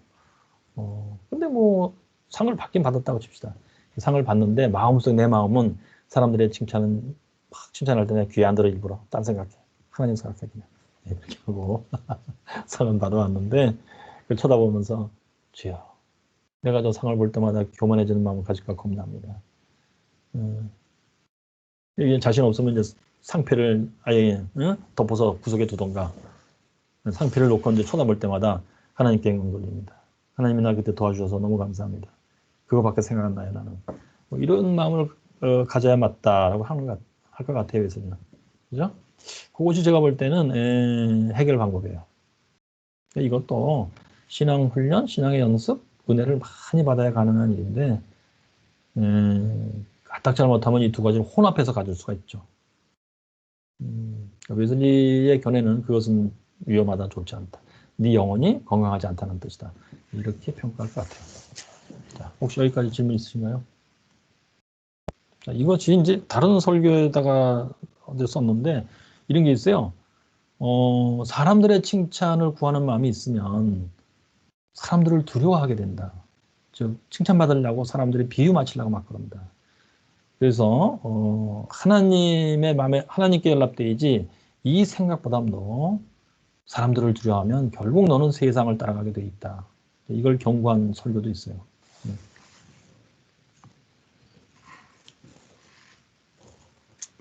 교수님 결국은 사람들의 칭찬을 추구하다 보면은 세상의 출세와 이제 성공을 추구하게 되는 것인데요. 네. 교회에서 네. 사실은 그런 부분을 일정 부분 조장했다 그러나요? 좀 부정적이네요. 좋아요. 왜냐하면은 그러니까, 사례로는 기복 신앙을 기복 설교를 많이 하지 않습니까? 이렇게 하면은 복 받고 세상에서 성공하고 그래서 그게 목적이 하나님을 향한 목적이 돼야 되는데 그렇죠. 결국은 세상에서 사람들한테 칭찬받고 그런 걸 통해서 위로받고 그러다 그렇죠. 보니까 세상에 나가서 살면서 직장이나 어쨌든 사회생활 속에서 타협하게 해 되고 그러다 보니까 세상이 좀 뭐라 그럴까 기독교가 세상의 정의를 향해 나가야 되고 하나님의 그렇죠. 정의를 향해 나가야 되는데 지금 그렇게 되지 않는 것이 아닌가라는 예, 예. 생각이 듭니다. 좋아요.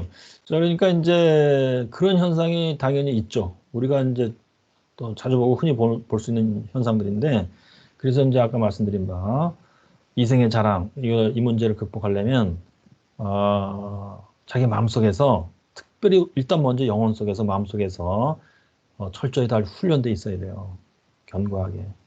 그러니까 이제 교회에서도 이제 기도해주고 설교해주고 세상에서 우리가 복을 받자, 직장에서도 승진하고 등등등 할 때 일단 1단계 승진했을 때 이건 하나님의 도움이시고 하나님이 해주신 일입니다. 하나님께 영광 돌립니다. 마음속은 철저히 그렇게 이제 갖도록 진짜 진지하게 훈련을 해야 되겠죠. 맨날 새벽에 나와서 기도하고 때로는 저녁에 가서도 기도하고 그거 갖고 붙들고 씨름하는 거예요. 그다음에 둘째, 승진하기 위해서 뭔가 그 사람들하고 어울리고 같이 그래야 되잖아요. 때때로는 뭐 대접도 해야 되고 등등. 세상에서 그런 걸 아주 안 했다가는 또 당연히 어려워요. 승진도 어렵고 뭐 같이 그런 거죠. 맞아요. 근데 그때도 마찬가지. 어떤 선이 있을 것 같아요. 선이. 그래서 선을 넘지 않는 범위 내에서는 당연히 뭐 식사 대접도 하고 때로 같이 이제 협조도 하고 해야 되겠죠. 어떤 선 안에서는. 선을 넘는 것은 아마 이렇게 신앙으로 훈련된 사람 같으면 느낄 거예요. 이 정도는 안 된다. 예.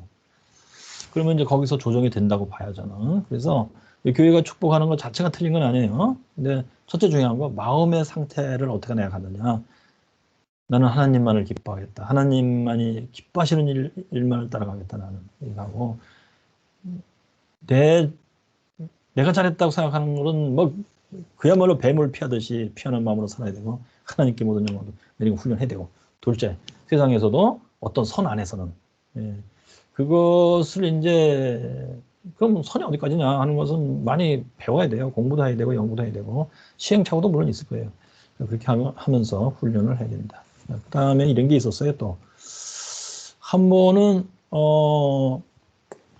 자 이건 같은 테마입니다만 방법이 조금 다른 것인데요. 계룡대의 어떤 공군인 것 같은데 공군 이분이 소령이었나? 예, 그런데 젊은 분이었어요, 상당히. 그 중령으로 진급을 못하면은 소위 옷을 벗고 나와야 된대요. 근데 지금 진급 지금 시즌이 된 건데 지금까지 동료 사회에서 또는 상급자와 관계에서 자기는 크리스찬으로 살았기 때문에 같이 술 먹을 때도 같이 술을 못 먹고 이제 그래서 상당히 이제 소외된 상태로 살았다는 거예요. 물론 성실하게 이제 맡은 바 직분은 진짜 잘했죠. 근데 진급에 있어서는 진짜 이게 인간관계가 이제 잘 안 된 거야, 소위. 그래서 나는 떨어질 거다. 그래서 저한테 어서 소문을 듣고 전화를 했어요. 기도해 주세요, 교수님. 어떻게 됩니까? 그래서 알았다고. 그래서 제가 이제 성경편을 기도를 했는데, 그 랍사계 편지 장면이 나왔어요.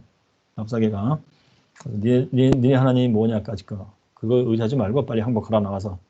그랬더니 그 왕 이름이 뭐예요? 잊어버렸네.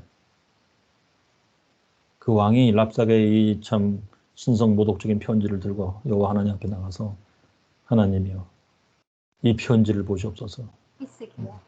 히스기야예요? 맞아, 히스기야일 것 같아.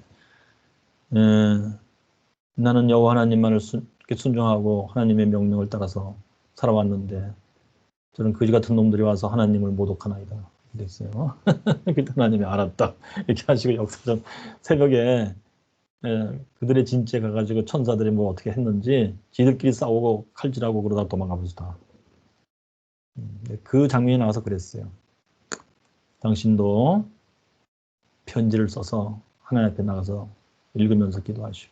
하나님의 나는 지금까지 성경대로 배운 대로 성실히 착실히 살아오려고 노력했습니다. 그렇게 산 것 때문에 저들이 하나님을 모독하며 나를 참 멸시하고 경멸하고 우습게 여깁니다. 하나님 보시고 들으시옵소서. 이제 진급이 눈앞에 나오는데 하나님 역사해 주세요. 라고 기도를 했어요. 그랬더니 그 사람이 알겠습니다. 그러더라고. 그렇게 했나 봐. 솔직히 순수하게. 그리고 나서 이제 진급이 끝나고 나한테 전화했더라고요. 교수님 제가 진급했습니다. 그 사람들이 다 떨어지가 됐어요. 할렐루야합니다. 그랬죠. 자, 그런 역사도 있어요. 그러니까 그거는 진짜 뭐 초월적인 역사고 근데 우리가 이제 보통 일반적으로 하고 살 때는 아까 말씀드린 그거. 우리 마음속부터, 영혼부터 단속을 잘 해야 되고. 그죠? 예, 이생의 자랑 조심해야 돼. 그 다음에 인간관계에 있어서도 선을 넘지 않는 그 범위 내에서 해야 되는 진짜 머리를 잘 쓰고 요령을 잘 찾아서 해야 된다. 예수 믿고 사는 게 참 피곤해요. 그런 의미에서. 그렇지만 성경대로 살기 위해서 믿음을 지키기 위해서는 할 수 없죠. 예, 그렇게 생각. 알겠습니다. 예, 저도 뭐 그렇게 비슷하게 살아오려고 애를 썼어요. 예, 그래서 저는 특별히 장을 하기를 원치 않았었어요. 뭐 신학 대학장, 대학원장 그거 하면 뭐 이런저런 사람들 뭐 무수히 만나야 되고 학교랑 또 이렇게 협의하는 과정에서도 아주 뭐 인간적으로 해야 되는 것이고 뭐 등등등등등등 무수하게 많았어요. 근데 제가 학장을 결국 한번 했는데 그거는 제 동기 친구가 이사장이 돼갖고 저한테 학장을 하라고 그렇게 들들 볶아서 내가 말라 죽겠더라고. 그래서 했어요. 역시나 뭐 하는 과정에서는 저는 뭐 그냥 믿음대로 했어요. 그래서 제 평가에서는 뭐 엄청난 일을 한 것은 아니었지만 뭐 평안했어요. 그 기간 동안. 우선 드디어는 안 좋은 일들이 터졌죠. 결국. 제가 잘못한 게 아니고 잘못한 사람을 제가 학장으로서 총장에게 보고서를 써야 되는 사태가 터진 겁니다. 역시 세상은 염소만도 못해 이런다. 예. 그래갖고 각자 맡은 직분을 제대로 또 했어야 되는데 아주 참 현란한 꾀를 가지고 세상을 살아온 그걸 뭐라 처세술을 가지고 별짓들을 다 해갖고 힘들었어요. 제가 순진한 제가 믿음으로 살아보려고 했던 제가 힘들었고 너무너무 싫었어요. 아무튼 그렇습니다. 그죠? 그렇습니다. 야, 좋아요. 또 다른 질문 없을 것 같아요. 그럼 그 다음 3분의 1번이에요. 127페이지. 자, 그럼 지금까지 말한 것으로부터 몇 가지 결론을 이끌어내겠다. 첫째, 기독교와 다른 종교들 간의 근본적인 차이. 그게 바로 원죄 개념. 그거다. 이거예요. 그래서 거기 써있기를 고대 이교도들 가운데도 이게 이제 그리스 철학이에요. 특정 개개인의 비도덕적 행동들에 대해서 자세히 묘사한 거 많이 있다. 자, 여기서는 원죄랑 비교해서 뭐가 다르죠? 여러분들의 눈썰미. 그러니까 기독교에만 원죄 개념이 있다는 거예요. 다른 뭐 철학이든지 종교든 이게 없다는 거예요. 근본적인 기독교의 특징이라는 얘기예요. 자, 그럼 여기 그리스 철학에도 뭐 특정 개개인의 비도덕적 행동은 뭐 묘사한 거 무수히 많이 있다. 원죄랑 다른 거? 다른 점. 특정 개개인이에요. 원죄는 모든 인간이 전적 부패했고 전적 무능하다. 로 차여 있고 모든 선은 결여되어 있다. 그게 원죄 개념이에요. 그러니까 이거는 원죄 개념이 당연히 아니라는 뜻입니다. 뭐 인간들의 탐심, 잔인성, 사치성, 허랑방탕에 대해서 많이 비난하고 그렇게 썼다. 그렇다고 해서 이것이 원죄를 묘사한 건 아니다. 부분적으로 보는 거예요. 어떤 일부 인간들에게 이결 이런 것이 있다는 얘기. 그러면서 동시에 인간은 또한 뭐 선한 부분이 있다는 얘기. 그렇게 되면 원죄 개념하고는 거리가 먼 거예요. 자, 그다음에 그래서 그럼에도 불구하고 그들 가운데 누구도 인간의 타락에 대해서 알고 있지 못했다. 타락. 여기서는 이제 폴 떨어진다는데, 그러니까 이 사실 타락은 극단적인 표현이에요. 타락하기 전에 아담의 상태 완전히 좋은 상태예요. 하나님이 만드신 작품, 하자 없음. 근데 타락하면 완전히 망가진 거예요. 그래서 전적 부패, 전적 무능 이렇게 된 거. 그 단어입니다. 타락. 그래서 그들 가운데 누구도 인간의 전적 부패에 대해서 알지 못했다. 즉 기독교 바깥의 사람들. 그들은 모두 인간의 모든 선을 결하고 있다. 모든 종류의 악으로 채워져 있다. 이거 잘 보셔야 돼요. 모든. 이거. 이 세상에 태어나는 모든 인간의 인간 본질 자체가 아주 극단적인 표현들이에요. 그의 영혼의 모든 기능이 있어요. 모든 기능은 되게 지의정이에요. 특정인들을 지배하고 있는 이러저러한 악들이 아니고 무신론, 우상숭배 이게 이제 바로 극단적 표현. 무신론, 하나님을 모름 100%. 우상 숭배, 하나님을 100% 숭배하지 않음, 피조물을 숭배하고, 교만, 자기의지, 하나님의 뜻을 인정 안 함, 하나님을 왕으로 인정 안 함, 내가 왕, 교만, 의지, 하나님 뜻 인정 안 하고 내 뜻대로, 세상 사랑, 하나님을 사랑하는 게 아니고 반대, 피조물을 사랑하고 이렇게 아주 극단적인 표현들이에요. 이런 내용으로 되어 있는 게 원죄다.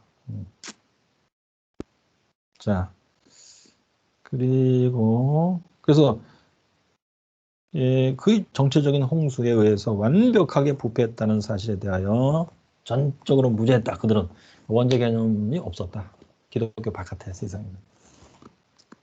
그러므로 종교와 기독교 사이의 첫 번째 큰 구별점이다. 좋아요. 물론 다른 종교들도 많은 인간들이 모든이 아니에요. 많은 악에 감염되어 있다고 뭐 한탄하고 얘기한다. 그런데 기독교만이 나면서부터 갖고 태어난 선이 이거 다른 종교들은 나면서부터 갖고 태어난 선, 그 얘기해요. 그런데 나면서부터 갖고 태어난 선이 악을 압도한다고 생각하는 그런 경향도 있다. 그래서 그거를 이제 잘 가르쳐주고 북돋아 주면 뭐 괜찮아질 거다. 뭐 이런 식으로 사고한다는 얘기겠죠. 이번에 불교도 그럴 것 같아, 내가 볼 때. 그러니까 도를 닦겠죠, 이렇게 열심히. 속에 있는 그래도 좋은 점을 찾아서 뭐 북돋아 주겠다 이런 얘기겠지. 근데 원죄 개념을 가지고 이제 시작을 하면 인간으로서 할 수가 없어. 그래서 하나님만이 할 수 있는 거예요. 그게 기독교의 특징이다. 자, 그래서 밑에는 뭐 계속 했던 얘기예요. 자, 그 다음에 두 번째. 이것을 원죄라고 부르든지 뭐 다른 이름으로 부르든지 간에 이 개념을 인정치 않으면 기독교 내에서도 인정치 않으면 그건 이교도나 다름없다. 여전히 이교도다. 이런 주장을 하고 있어요, 지금.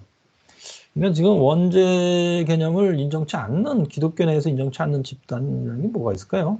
예컨대 그 당시 대표적으로 이실론 원죄 인정 안 했죠.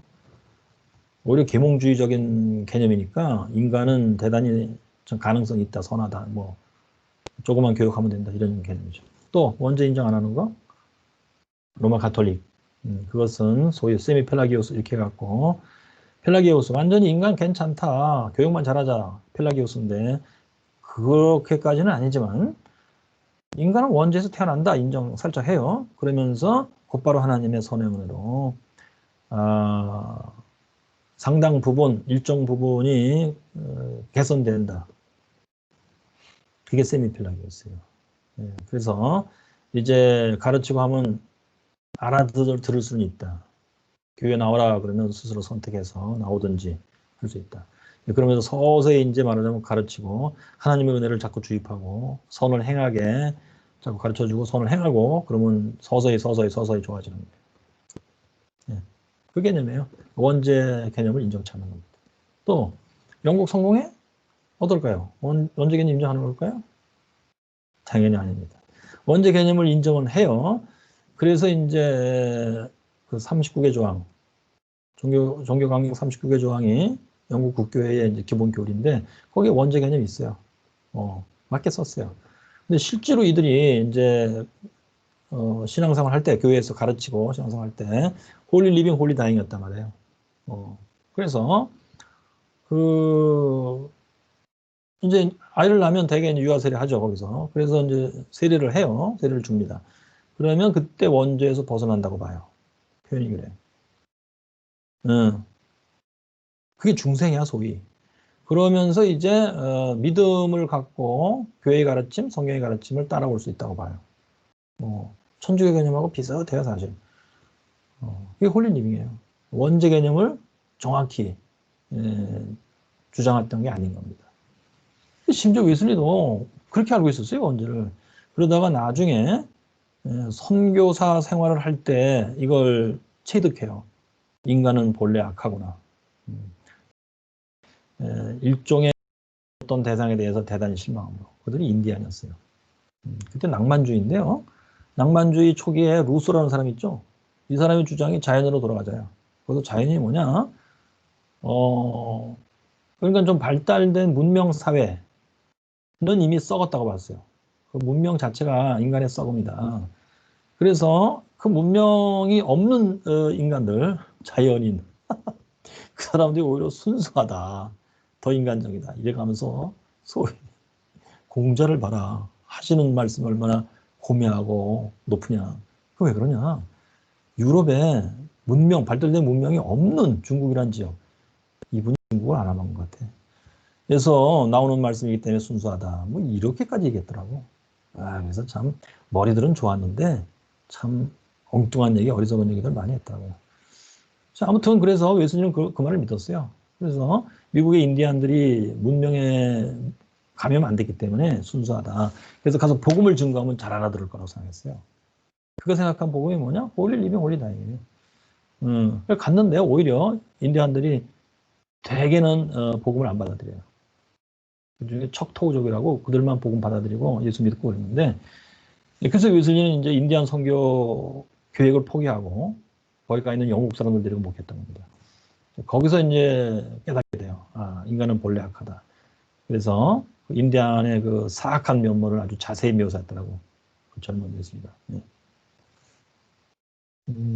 근데 이제 그걸 보니까 영국 국교회가 교리상으로는 원죄를 정확히 써놨었지만 실제 믿고 가르치고 행동하고 할 때는 원죄를 인정 안 하고 했던 거예요. 그러니까. 그 사실을 웨슬리는 여기서 또한 지적하는 겁니다. 원죄를 인정 안 하면 여전히 이교도다. 기독교가 아니다. 그래서 그 밑에 물론 그들은 인간이 많은 악덕을 가지고 있다는 사실도 인정하고 일부 악덕은 우리가 태어날 때부터 가지고 있다. 인정하고 그죠? 일부예요. 우리 성향과 마찬가지로 선에 대한 성향도 그만큼 갖고 태어난다. 이게 다 이제 로마 가톨릭이고 영국 성공회고 그래요. 자, 그래서 그러나 다음과 같은 질문에 십볼렛이라는 군호가 있다. 십볼렛 아시죠? 발음을 가지고 그 지방 사람인지 아닌지 판단하는 거예요. 인간은 나면서부터 본래 모든 종류의 일단 나면서부터예요. 본래 모든 종류의 악으로 가득 차 있다. 그는 모든 선을 결여하고 있다. 전적으로 타락했다. 그의 영혼은 전적으로 부패했다. 이걸 인정하겠느냐? 그래서 yes, 인정하면 기독교인이야 일단은.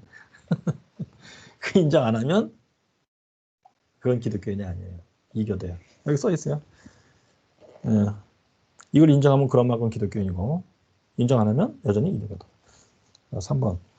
셋째로 그러면 이걸 어떻게 고치느냐예요. 이제 웨슬리가 말하자면 설교를 이제 끝내가면서 살짝 치료 방법을 아주 압축해서 써놨어요. 그냥.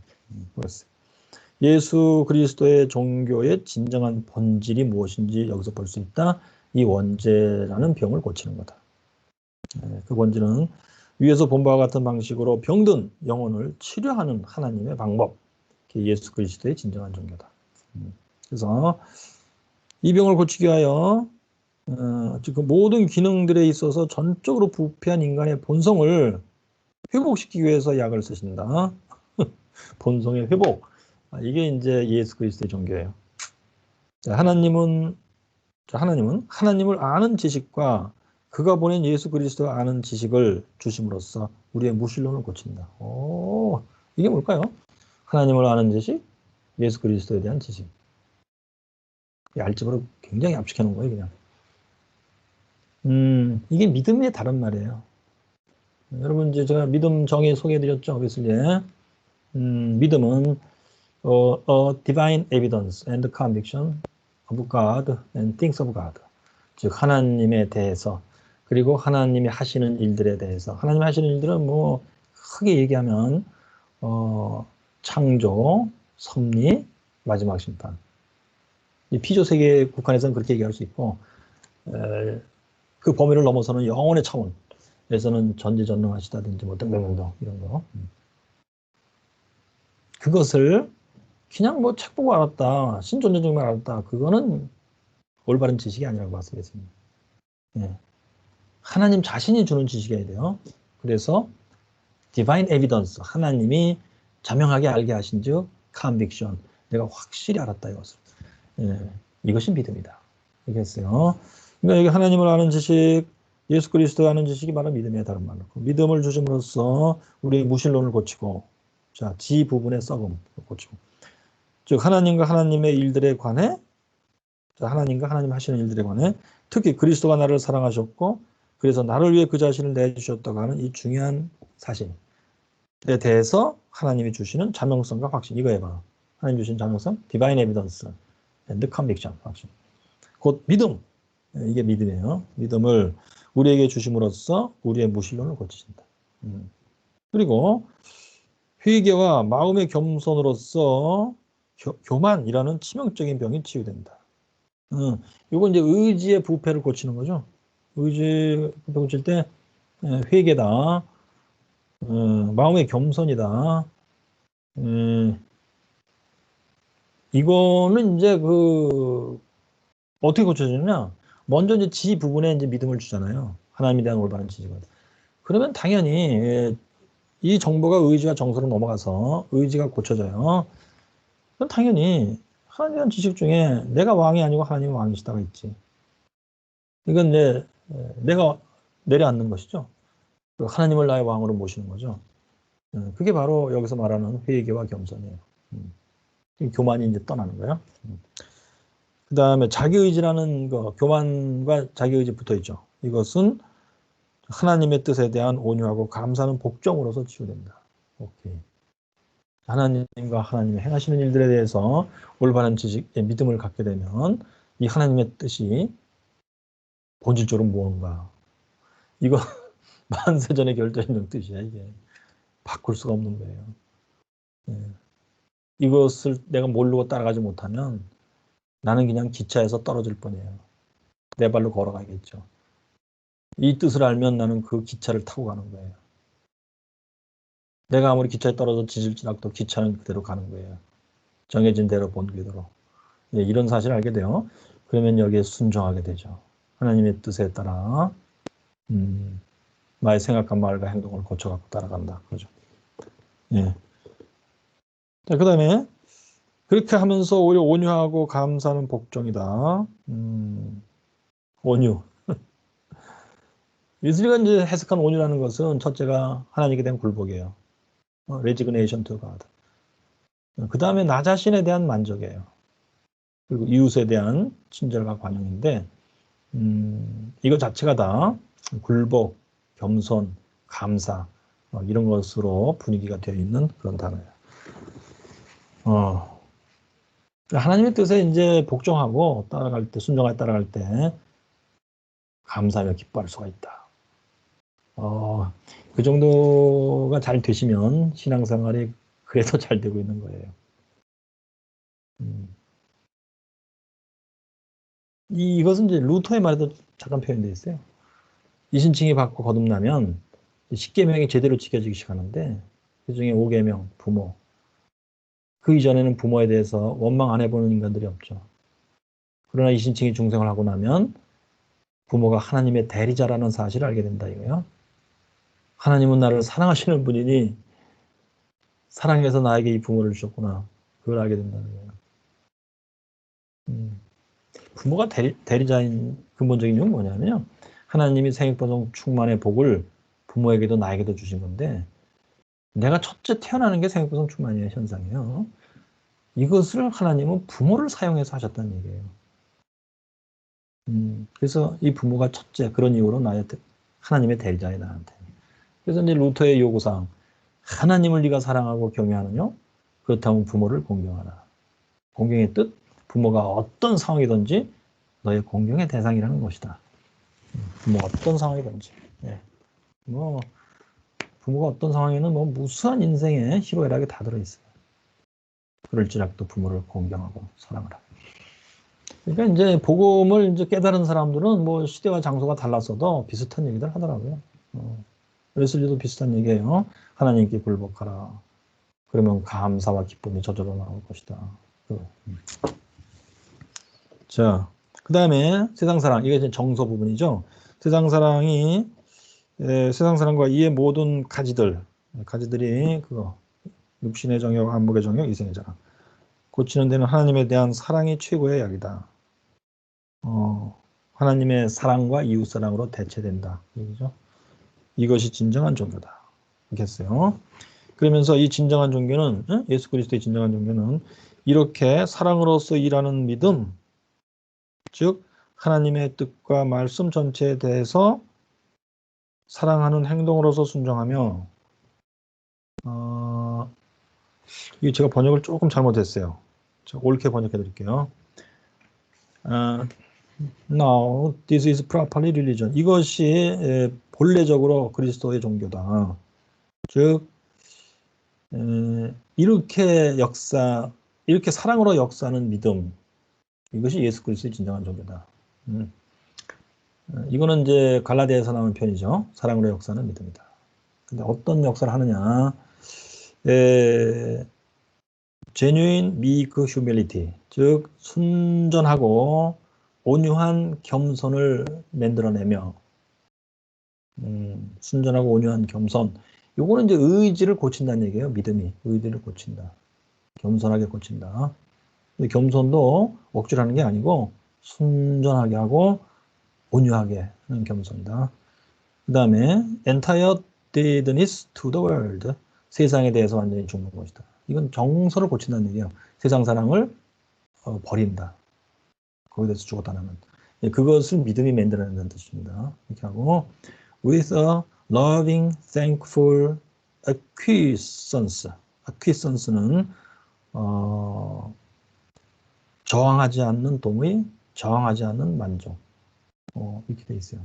묵종이라고 표현하는데 이건 천주교 냄새가 많이 나고 저을 냄새가 많이 나고 좀 아무 말 안 하고 그냥 순종하는 거야. 그 속마음은 뭔지 모르지. 그러니까 뭐 침묵, 수행, 침묵하면 뭐 순해 보이는데 그 속에 뭐가 들어있는지 몰라.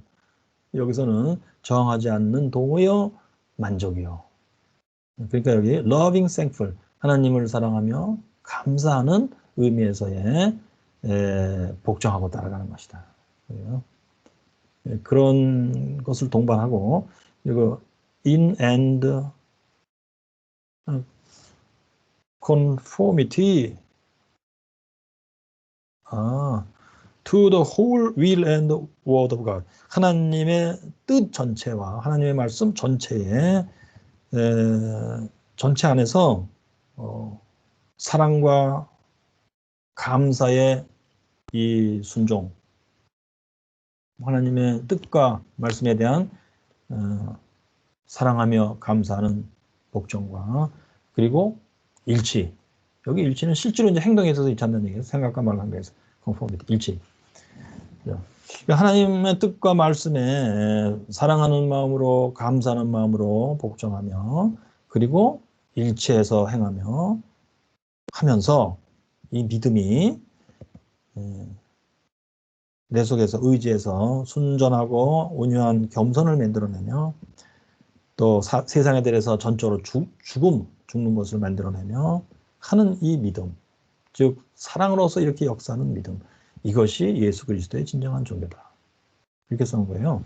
그래서 이 믿음으로 예수님은 우리의 원죄, 병든 영혼을 고치시는 거다. 이렇게 한 겁니다. 자, 혹시 여기까지 뭐 질문 있으신가요?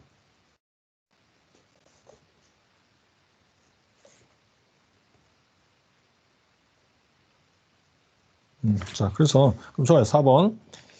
그렇다. 만약 인간이 그런 형태로 타락한 것이 아니었다면 이 모든 것이 필요 없었을 것이다. 그렇지. 뭐 예수님의 종교 필요 없었을 거다. 원죄가 아니라면. 그러니까 이제 원죄를 아주 대단히 극단적으로 또 강조한 표현입니다. 이들이 원죄를 인정 안 하느냐? 그러면 예수 그리스도를 인정 안 하는 거다. 너희들은. 이런 식이에요. 그 다음에 5번. 자, 5번 달라. 인간 안에 있는 것을 보시는 그분은 자연과 은혜에 대해서 우리의 타락과 회복에 대해서 전혀 다른 설명을 하신다. 즉 뭐 그 위에 얘기는 이제 뭐 이성인이 또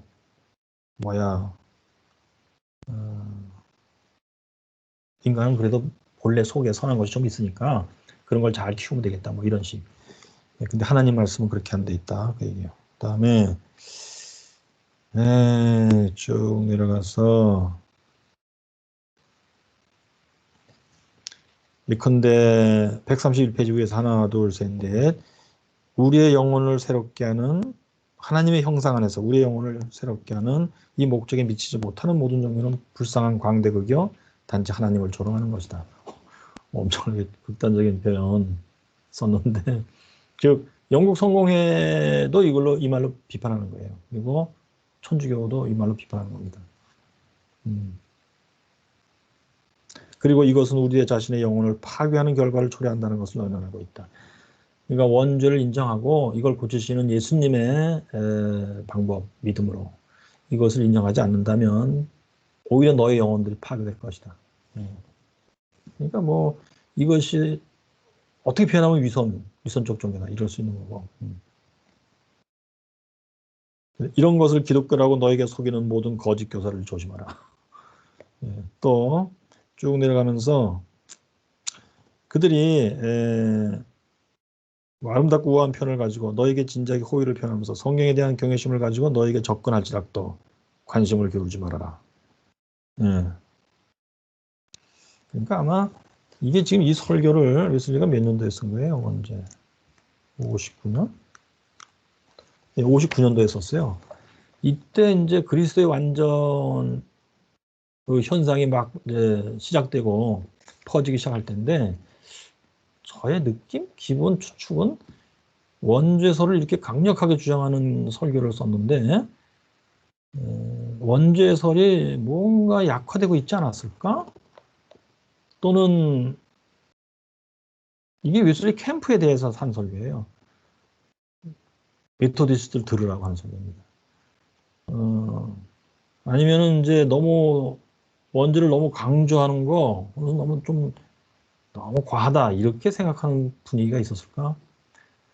또는 영국 성공회로 다시금 돌아가고 싶어하는 사람들이 있었던 게 혹시 아닐까? 예. 그리고 그리스도의 완전을 받아야 뿌린 채 뽑힌다. 남아인도가 뿌린 채 뽑힌다. 이런 것들이 많이 강조되고 있는 분위기잖아요. 59년. 일부 사람들이 막 완전을 받고 이것이 막 퍼져나가고 있을 때란 말이에요. 근데 그 완전을 받지 못하는 사람들은 야 좋다 나도 저걸 받았으면 이런 사람도 있지만 불쾌하다 이런 사람도 있었어요. 왜 구태에 저렇게 해야 되냐 했을 때 웨슬리가 원죄 이 개념을 그래서 강조한 게 아닐까. 그리스도의 완전이 필요한 이유를 이 설교로서 설명해 보려고 그런 느낌이 좀 들어요. 적당히 하는 것을 경고한 겁니다. 예수 믿고 구원받았으면 됐지. 뭘 저렇게까지 뭐 영혼이 깨끗해져야 된다. 이렇게 난리를 치느냐.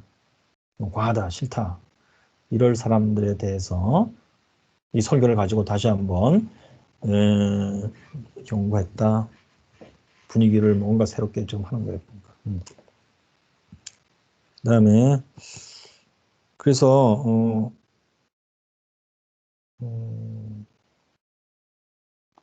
하나님의 성령에 의해서 너의 마음에 주어진 그 평이하고 전통적인 믿음을 고사하라. 아, 여기도 나와요. 지금까지 믿음을 강조하면서 왔지 않느냐 우리가.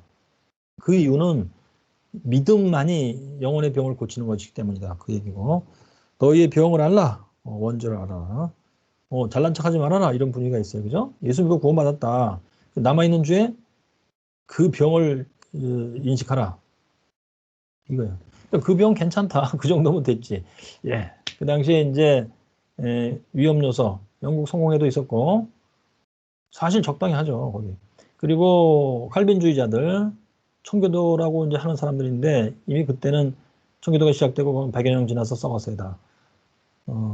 믿고 구원받았다 하면서 적당히 한다.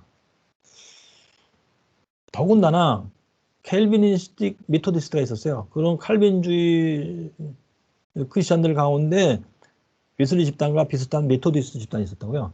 근데 그들은 완전을 거부했어요. 너무 과하다 이거 뭐 이런 식으로. 그래서 웨슬리는 그리스도의 완전을 이제 강조하는 입장에서 원죄 설교를 다시 한 번 것 같아요. 우리 영혼이 얼마나 철저히 썩은 것인지. 이신칭이 중생을 한 건 맞는데 그거 가지고 영혼이 깨끗해졌다. 그거 갖고 구원받는다. 하나님 앞에 괜찮다. 그건 아니다. 영생하는 조건은 된다. 이신칭 중생으로. 그렇지만 우리 영혼이 그걸로 괜찮은 건 아니다. 이걸 강조하려고 하는 의도가 있지 않을까. 그것 같아. 자, 너희의 치료 방법을 알라. 그래서 결국 뭐 이신칭이도 믿음을 하고 성화도 믿음을 하는 건데 역시 이 설교에서도 원죄를 고치는 유일한 방법은 그냥 믿음이라고 표현한 겁니다. 이 사람이. 자, 하나님부터 나야 한다. 너희는 나면서부터 본래적으로 부패하였다. 은혜에 의하여 너희는 전적으로 새로워질 것이다. 오케이. 하나님이 하신다. 하나님이 너희를 전적으로 고친다. 아담 안에서 죽었다 너희는 모두 둘째 아담 그리스도 안에서 모두 살아날 것이다. 오케이. 이거는 만인 구원설이 아니에요. 대꾸를 마치는 거예요. 원죄 모든 인간이 다 죽어서 원자에 태어난다 하면 그리스도 둘째 아담 그리스도에서는 홀라당 뒤집어서 모든 인간이 그리스도 안에서 다시 살아난다. 가로 열고 가능성은 당연히 그렇죠. 그런데 실제로 예수 믿고 구원받는 것은 부분이 그렇게 되는 거죠. 죄들 가운데서 죽어있던 너희를 그가 살려냈다. 좋아요. 뭐 마지막에 그러므로 믿음에서 믿음으로 계속 나가라. 믿음 계속 강조하죠.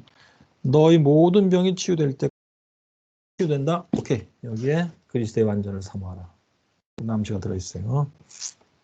그리고 그리스도 예수 안에 있던 그 마음이 너희한테 이건 뭐 100% 그리스도의 완전이야. 그리스도의 완전의 데피니션 여러 가지를 하지만 그리스도 안에 있던 그 마음을 갖고 그리스도가 걸어가신 것처럼 걸어가는 것 그것이 그리스도의 완전이다. 오케이. 이 설교는 그래서 결국 그리스도의 완전을 둘러싼 문제 때문에 한 거예요. 그러니까. 자, 혹시 질문 있으면 하시죠.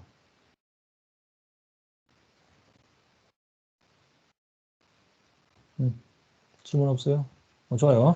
이제 우리가 조금 남았어요. 한 3, 4분 남았는데 다음번에 읽을 설교를 조금만 읽어보겠어요. 어디냐면 우리 자신의 구원을 이룸에 관하여 그 설교를 좀 펴보세요.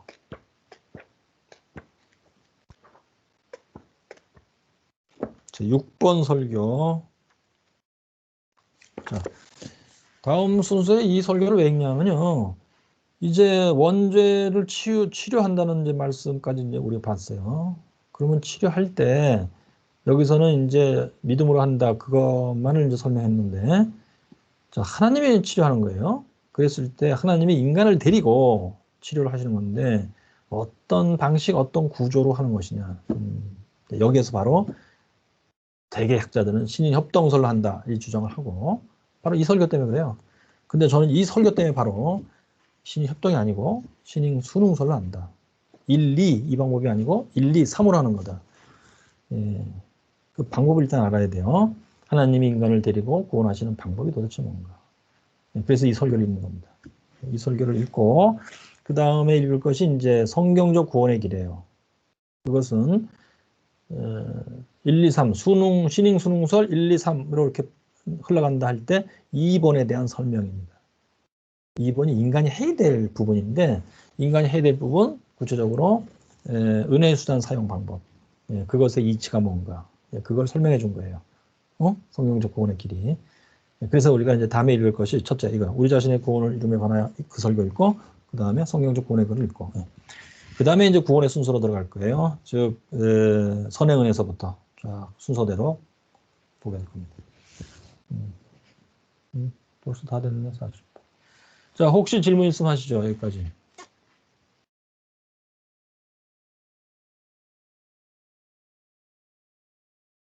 좋아요.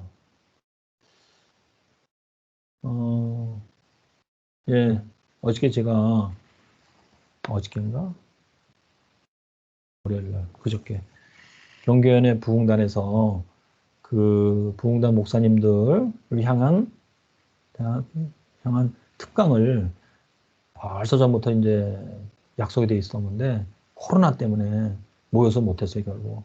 그래서 대신 비대면 화상 강의 동영상 촬영 그걸 하고 왔는데 수업 나서 거기서 제가 이제 한 것이 그거예요. 바울의 영성과 웨슬리의 영성에 대해서 제가 아는 대로 이제 말씀드린 겁니다. 1편, 2편, 2편. 저는 이제 영성이라고 하는 걸 어떻게 정의했냐면 달인의 정신이에요. 장인의 정신, 상인의 정신 이런 말 있잖아요. 스피릿. 그것도 스피릿이라고 표현해. 근데 영성이라는 것이 스피리추얼리티예요. 스피리추얼리티. 근데 그거를 너무 이제 천주교 쪽에서 무지하게 이제 관심을 두었고 왜 그러느냐? 하나님의 은혜의 역사가 아주 흠해요. 거기는 성경대로 특별히 그 신약 성경 사도행전 같이 은혜의 역사가 이제 참 그렇게 강력하게 생생하게 있으면서 우리가 크리스찬이 되고 믿음 생활하고 막 이런 건데 사실 그런 게 너무 흠해진 시점이 시작된 거예요. 사실 가톨릭은. 그러니까 BC 한 200년경부터. 그러다 보니까 훈련을 개발을 엄청 했어요. 그 훈련 자체를 영성 훈련이다 이렇게 부르는데 그렇게 해서 만들어지는 무엇이다. 근데 제가 볼 땐 그건 아니에요. 달인의 정신인데 무엇이냐면 내가 상인의 정신, 장인의 정신도 그거예요. 어떻게 하면 최고의 품질을 만들어내느냐 내가 최선을 다해서. 그런데 우리는 어떻게 하면 내가 예수 그리스도를 믿는데 달인처럼 믿어볼까? 예수 믿는 최고의 정신이 뭐냐? 그걸 저는 영성이라고 부르고 싶어요. 그걸 저는 사도 바울에서도 발견할 수 있고 웨슬리에서도 발견할 수 있고 당연히 그래요. 왜 예수 믿는데 평생을 최선의 노력을 투자한 사람들이요. 참으로 놀랍게도 하나님의 은혜가 아주 생생하게 역사한 두 사람이기 때문에 그래요. 기회가 되면 제가 수업 시간에 조금씩 말씀드릴 텐데 한마디로 그거예요. 사랑이에요, 사랑. 근데 이 사랑이 생기고 유지되고 해 나가는데 이게 점점 자라나가고 하는데 그냥 영성훈련으로 된다는 건 말도 안 돼요. 그거는. 애들 장난이에요. 되지도 않아, 또 내가 볼 때. 겉모양만 그럴싸하게 돼. 성경 보니까 바울이나 예수님이나 뭐 대단한 것을 깨닫고 체험하고 했던 뭐예요. 우주 전체를 다 동원한 그 우주 전체가 나에게 집중하는 현상을 발견했어요. 하나님의 사랑으로 나에게 집중되어 있다. 응? 로마서 8장 그 아들도 아끼지 아니하시고 나에게 주신 하나님이 무엇을 아껴서 나한테 안 주시느냐. 우주 안에 그 어떤 무엇도 이 하나님의 사랑에서 나를 끊어낼 수가 없다. 대단하죠? 예.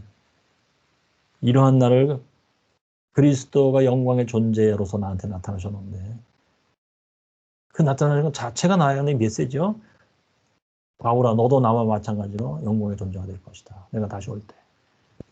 그것을 하나님이 약속하셨고 반드시 이루시려고 이 우주 전체에다가 장치를 해놓으셨다. 기도의 장치. 피조물의 기도, 내 자신의 영혼의 기도, 성령 하나님의 기도, 성자 하나님의 기도가 올라가고 있다. 이야, 참. 이것이 바로 사도 바울의 영성의 핵심이에요. 그러면서 이제 그것 때문에 이제 그 사람의 일상적인 삶 여기저기에 그것이 적용돼서 막 나타나죠. 이제 그래서 구제연보를 그렇게 목숨을 걸고 모금하고 전달하고 했던 것도 그것 때문에 그런 거고, 또 잡아서 죽이겠다 했는데도 나는 예수 그리스도의 이름을 위하여 내 목숨도 아깝게 여기지 않는다. 이런 말도 했던 거고 그렇더라고요. 그리고 성령으로 말미암아 우리에게 하나님의 사랑이 부음바가 되었다. 부어져 있다. 이것도 그것 때문에 그런 거고. 참 미안해요. 한마디만 말씀드리고 끝낼게요. 근데 이게 성경을 중심으로 이 사람들이 이렇게 해요. 근데 사도 바울은 다메섹에서 본의 아니게 갑자기 난데없이 영광의 존재 그리스도가 나와서 만나 주신 거예요. 그때 이신칭이 중생을 받고 3일 뒤에 성령 세례를 받아야 이 사람이. 그리고서는 구약 성경을 다시 읽게 돼요. 그리고서는 거기서 새로운 눈으로 구약 성경을 읽고 바로 하나님이 구약 성경에 약속하신 것을 그대로 실현했구나 지금 실현하고 있는 것이다. 그렇게 해서 쓴 게 바울의 서신이에요. 대표적으로 로마서예요. 구약 성경을 새로운 눈으로 읽은 스토리입니다, 여러분. 그게 바울에게는 신약 성경이 없었어요. 그래서 체험을 먼저 하고 하나님의 말씀을 다시 읽었더니 그 내용이더라 이거야. 근데 웨슬리는 반대요. 뭐냐면 방식 순서가 성경을 먼저 읽어요. 빌로 때문에 새롭게 읽어 먼저. 그리고서는 알아. 아, 내용이 이거였구나. 내가 잘못 알고 있었네. 행복에서 거룩이 나오는 거였는데 나는 지금까지 거룩하게 살아야 행복할 줄 알았다. 반대다. 먼저 하나님의 역사로 내가 행복한 인간이 돼. 그런 다음에 내가 하나님을 사랑하면서 거룩한 인간으로 살 수 있는 거야. 행복에서 거룩 나오고. 이 사실을 알아요. 근데 이것이 자기의 현실이 아직 아닌 거예요. 기가 막히겠죠? 아는 게 있어. 하나님이 만들어 주셔야 되는 거다 이게. 그래서 간과해 한 달 동안 4월 23일부터 5월 24일까지 이거 5월 24일 날 자기가 성경에서 터득한 이치대로 하나님이 나한테 와서 역사해 주신 거예요. 그게 그의 체험이에요. 그 이후에 뭐 성화의 과정에서도 계속 이거예요. 이 사람은. 웨슬리는. 내가 성경에서 터득한 이치대로 하나님이 나한테 역사하셨다. 그러니까 성경과 체험이 연결되어 있는 건 바울이나 웨슬리랑 똑같아요. 근데 순서가 반대로 돼 있어. 그럴 날도 바울 스타일이 있고 웨슬리 스타일이 있고 그래요. 그리고 웨슬리 스타일이라고 해서 먼저 체험하고 성경 읽었더니 아 이거구나. 그런 게 없는 게 아니에요. 또 있어요. 이 두 가지는 섞여서 움직여요. 두 가지가 다. 여기까지 하겠습니다. 네, 감사합니다. 네, 수고하셨습니다. 감사합니다. 감사합니다. 감사합니다. 감사합니다. 네, 출석 표시하고 나가세요. 출석을 표시하기 바랍니다. 출석을 표시 어떻게? 네, 거기 어디다 쓰는 거야 이거? 네, 출석했습니다. 그렇게 쓰시면 돼요. 대화에다 쓰는 거야? 출석했습니다. 네. 그렇게 쓰세요.